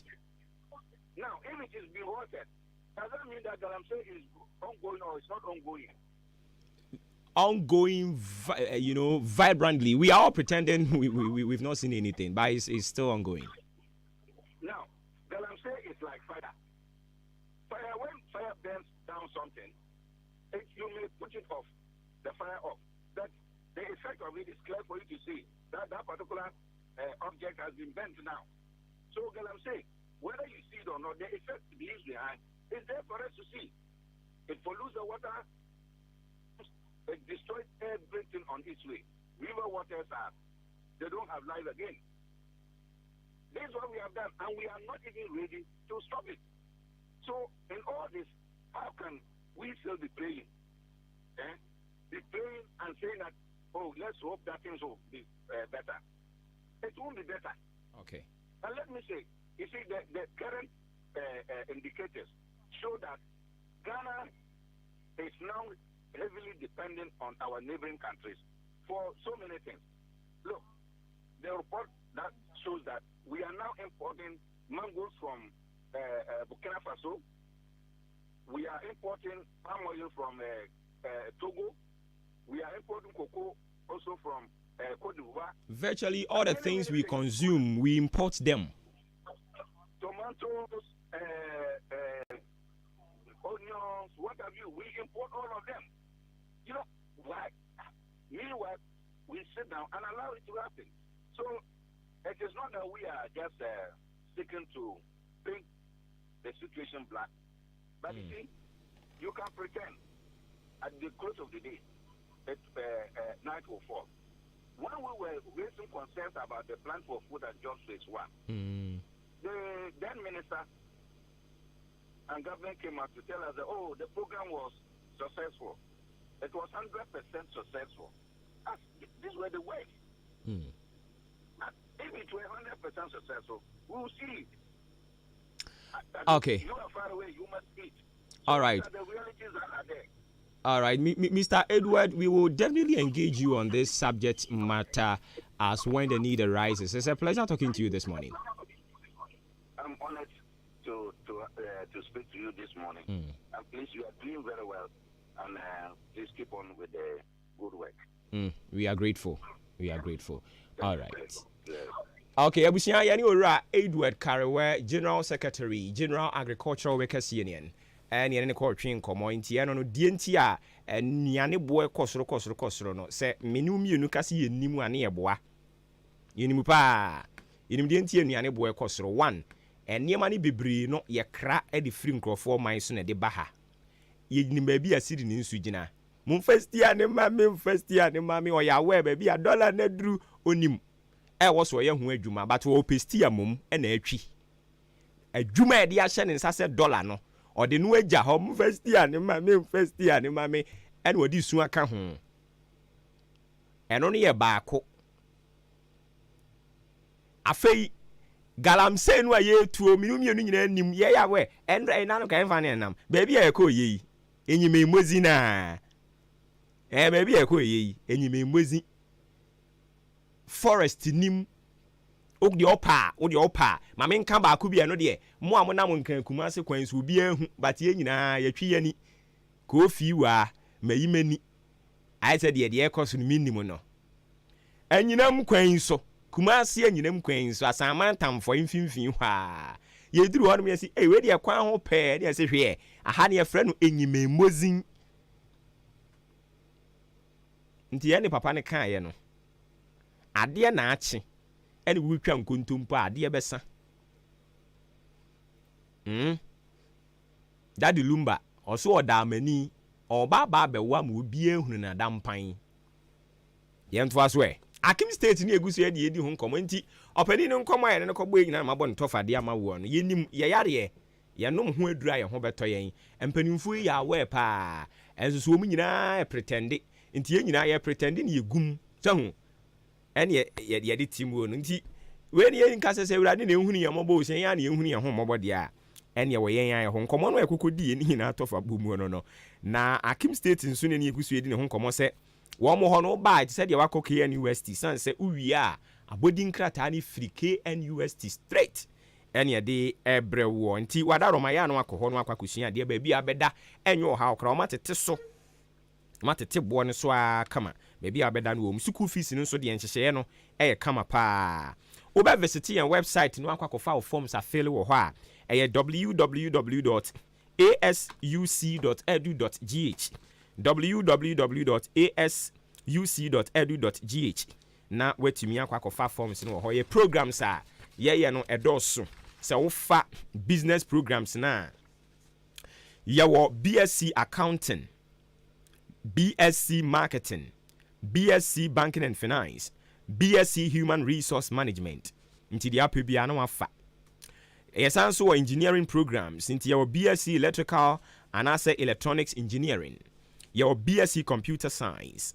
Yeti kwan achema senia boabo odan kwantimpoin so emusie ho ɛna wobɛhunu Akim State University College me na woka sɛ yɛbie pono no mu a yɛgu so agye adesuafoɔ nti sisi yɛ wobɛtumi akɔ campus hɔ na wo ne mpanimfoɔ akɔkasa o pɛ sɛ wo frɛ yɛn so 0558 633957 0201 0207 mesrɛ wo 0207 163987 number bɛn mbobɔ ne saa 0207 163787 0207 163787 ɛyɛ number bɛfrɛ Akim State ɔsɛ discipline, excellence and development, the greatest name in university education. I don't know, koho no one to me wow. Ahenkan FM, Udi Media Network, say what to see as what day. Electronics and also the aba, home appliances and what the aba. ODI Electronics, what the aba. Now, the say, you can't want some of the actual was, you see a new stock aba into so the open or corner mount, TV, air conditioner. Say a fridge, say a washing machine, rice cooker, and say blender, kettle, microwave. And in your can home qua on sabi to me a cabby. Yansha she ended up from say team. And into brother bejo, the end yet say, so crow see car the baby to your pick and cry a quanda ho. So crow see cancer so I would be to your pick and cry out to your fan. A fan on that ya spread the bosom me and sabi to you now what you be out to your cacra. Net me a boy in a achim da and quantanum MTTD ho. And I put you 0539 500514 0539 500514. Yeah, Juma a Joda Ecopim Memeneda, Afrakuma Community Hospital, Atiatum na Ebusia. And crying Ama Saman Yibutu, or did she be no home fano, or the new room were high in ye. Yes, a funny baby fan patch or baby, I will pay in a fanny Afrakuma Community Hospital. San say a honor de bar, oh, and near my bed, the demo man kama. OPD any nurses for no ho lab testing so lab technician for ye dwuma theater no so doctor fu mtirima bo bio pri han ne koso o call labor ward ho no a wo mo eje ma na wo no kra de wo mo yard papa na hwe se de wo mo enipa ho abotre no no be seresere no a eya na eya ni gisam children's ward no so saa obekọ no na nkwada no ye gigi o mani a kama akwada bi wo ha ne ho ato no oka chanzo nko fia se de yegigi na ni se ne ho ye nika na yi efa no oka so wonko a so wonko me pa cha oni mo bi etwo tete no ya na wabona amane so omra Afrakuma Community Hospital na ye wa doctor fo omo aben ni abo oma baso ewo etwo ni yi hania ni yi no eho 0597 005963 0597005963 mo amwo eye amasaman pokuase samsam fisi searchlight kuntunsi Shipon tele doburo mayira akatapo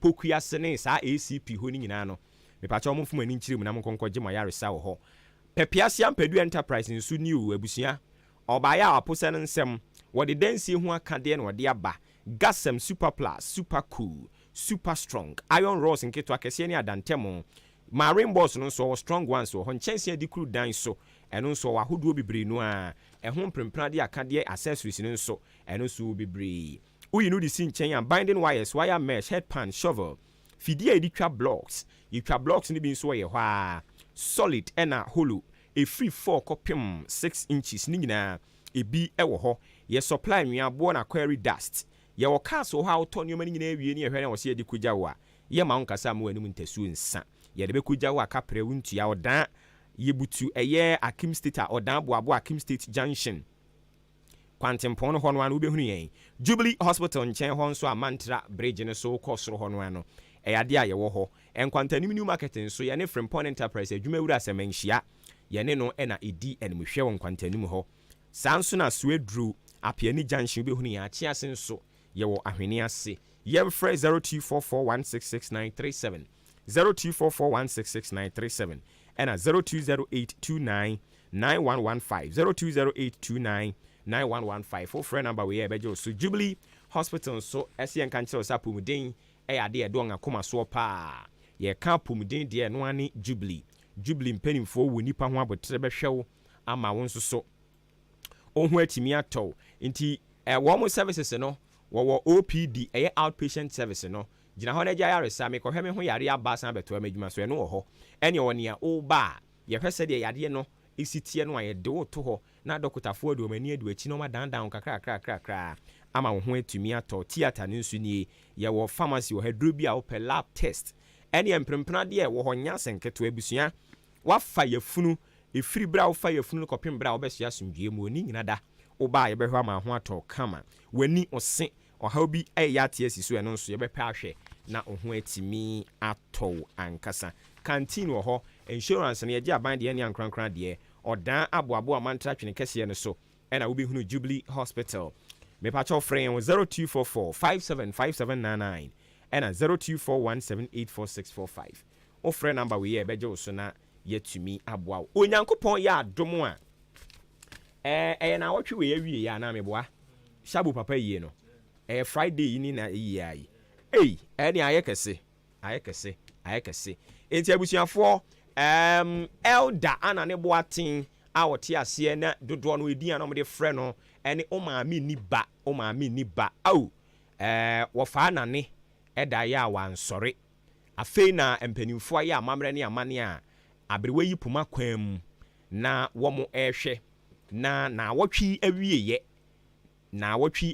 ebɛhyɛ ase efiada ye edi anim ye yi ade adagye eni poso kra okwa achim wanchi a ye ya amamre ne amane ede ama wofa anane elder anane boaten a wote ase na edin adodo no ade frɛ no ene o maami ni ba na yiyo no ba so na wotwe awieye nti fiada memene da kwasiada adagye ni poso wa achim wanchi ye nyina ye de odokɔbɔ dom na yakotai yenua bema Emmanuel Jumo a idin e de frɛ no wo fie ha ene DJ Shabu oni nabusua ye kwakotai wo machi na ayie no omo aye na aye fe wabra wo fa na ne company kobri wode yen atiasefo ye ho asempa e de akɔ sɛ ne be ye ombedwene ye ho na omo amane yen yasere wo omo nso so omo mane yen a omo mane yen de nkyembrɛbo ye nyegya na yawe ne mo no nti wo fa na ne na wotwe awie ye memene da ne kwasiada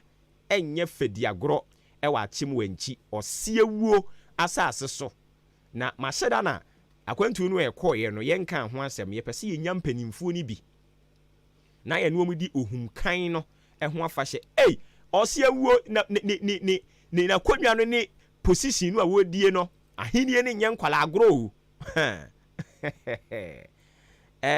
bunu ni beka se be nini oti atuo so enye tuo ono no oti atuo enti wo pia bonten wo kodwemu a atuo no se edi ahimu ano no eye tren pom oti atuo so enti wo siewuo nana wo fa nane we fura ne ntoma e ne tintimu ana wotwe awieye ye nyina ye de odokɔbɔdo ni aye na ye fefefe ti abusua eya na ma ye ne saa na aboa ye be chie abusuafo ni nyina ne adurei ayawere hosem na aso yenim sɛ ofa nane 60 something years de eyara nti awurade nkyekire abusua no wo mo ewere emma okunani ene wo mo akaka ho nyina omo a ofa nane ekoba na wo mu didie ene wo mo nso a wo mo koba na ono nso adidie awurade nkyekire wo mu nyina were ye de ebekɔso aka onyame na de ma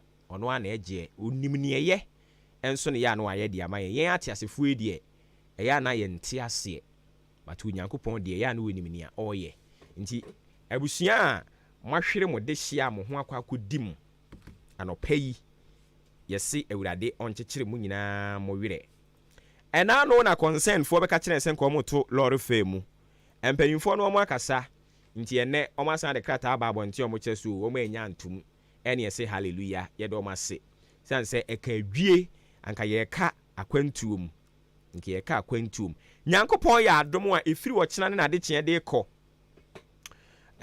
ye behwe ohunkan no a ekɔ so ewo chebi ye behwe ne adi mu nkomo ene ma wo si esua de firim nti after month of ye ohunkan no osagefo amoatia ofori panyini okansem bebre no a ye betase ne besepa ne kori na haban kwan so benyansafuom na yabɔ pinimpanimfo abisa wo mo aginkyeremu ne abisa ye ne aka ye ntimi nhye fane bi ne se ye ya usapon ne sen yɛnhyehyɛ fa no bi ne nyinaa mfi ani kuro twa wisie nhunu bi mabunu no kura titiriw me na mefa mani nhunu bi da ohumkan ohumu afahyɛ no na mete na mefa mani nhunu bi na me ankasa me de mani nhunu mahunu sɛ ampa ɔman Ghana yɛwɔ amamre ne amane a ɛnwɔ se yɛtoto naseɛ ɛyɛ ade pa yɛnkɔ so ankura mu enti yɛbɛdi ho nkɔmmɔ aftermath of ɛyɛ ohumkan ɛna nana otumf ɔkyehene ɔsaagefoɔ mom ne mfinhyia aduonu num afahyɛ no yɛbɛdi mu nkɔmmɔ ɛde ama mo nti munya abotrɛ emu nkɔmmɔdie no ɛbɛba so ɛwɔ ne brɛ mu nti munya ho abotrɛ ɛmfa ɛma yɛn ma me mfom adwenkyerɛ taw ɛntoa so na me nsɔre so brɛ ne kɔ master planner junior kentampɔ yɛda ase bebree o message a wode aba Charles Edu ɛnso kyerɛ sɛ Charles Edu ɛde firi asubua ɔso ɔbɔba onyankopɔn hyira paa sɛ wokɔ so a woka no korɛ de kyerɛ ɔman Ghana ɛne mu adehyeɛ awurade nkɔ so ama ho ban yɛda ase Comensa Pilatu no nso so deɛ Comensa Pilatu nso deɛ ɛna wɔde aba no ɔkyerɛ sɛ dɔm kwabenya no de firi aba ɔbɔ EC boss na aba so ama Ghana fo nkranhyɛ sɛ abatoɔ no emu ɛbɛda hɔ Amisco Spelele Kasoa ɛna ɔkyerɛ sɛ Joe Biden asi fam a ɛkyerɛ Democratic fo ɛwɔ US ne sɛ wɔn mu ani abere na wei no ɛwɔ sɛ yɛwuragye di yam nsusua bibi firi mu ɔsɛ nkɔ no nso si fam Adumaji Al Hassan ɛna wɔn ma kusi akɔ aba sɛ yee kusi yafew kusi aba nti mo ane mo sɛ wɔkɔ Libya kwantuo no wankɔ bi ahomegye na wɔgye waba nana kwaakye anafi ɔno sɛ ɔbɔ ɔba memoakye o magye wo so Jonas Lumba Saforo ɛnso sɛ Ashoman Mango Lane ɛna wɔwɔ a ɔno nso efili show no anɔpɛ yi na yɛnkɔ so anka nokorɛ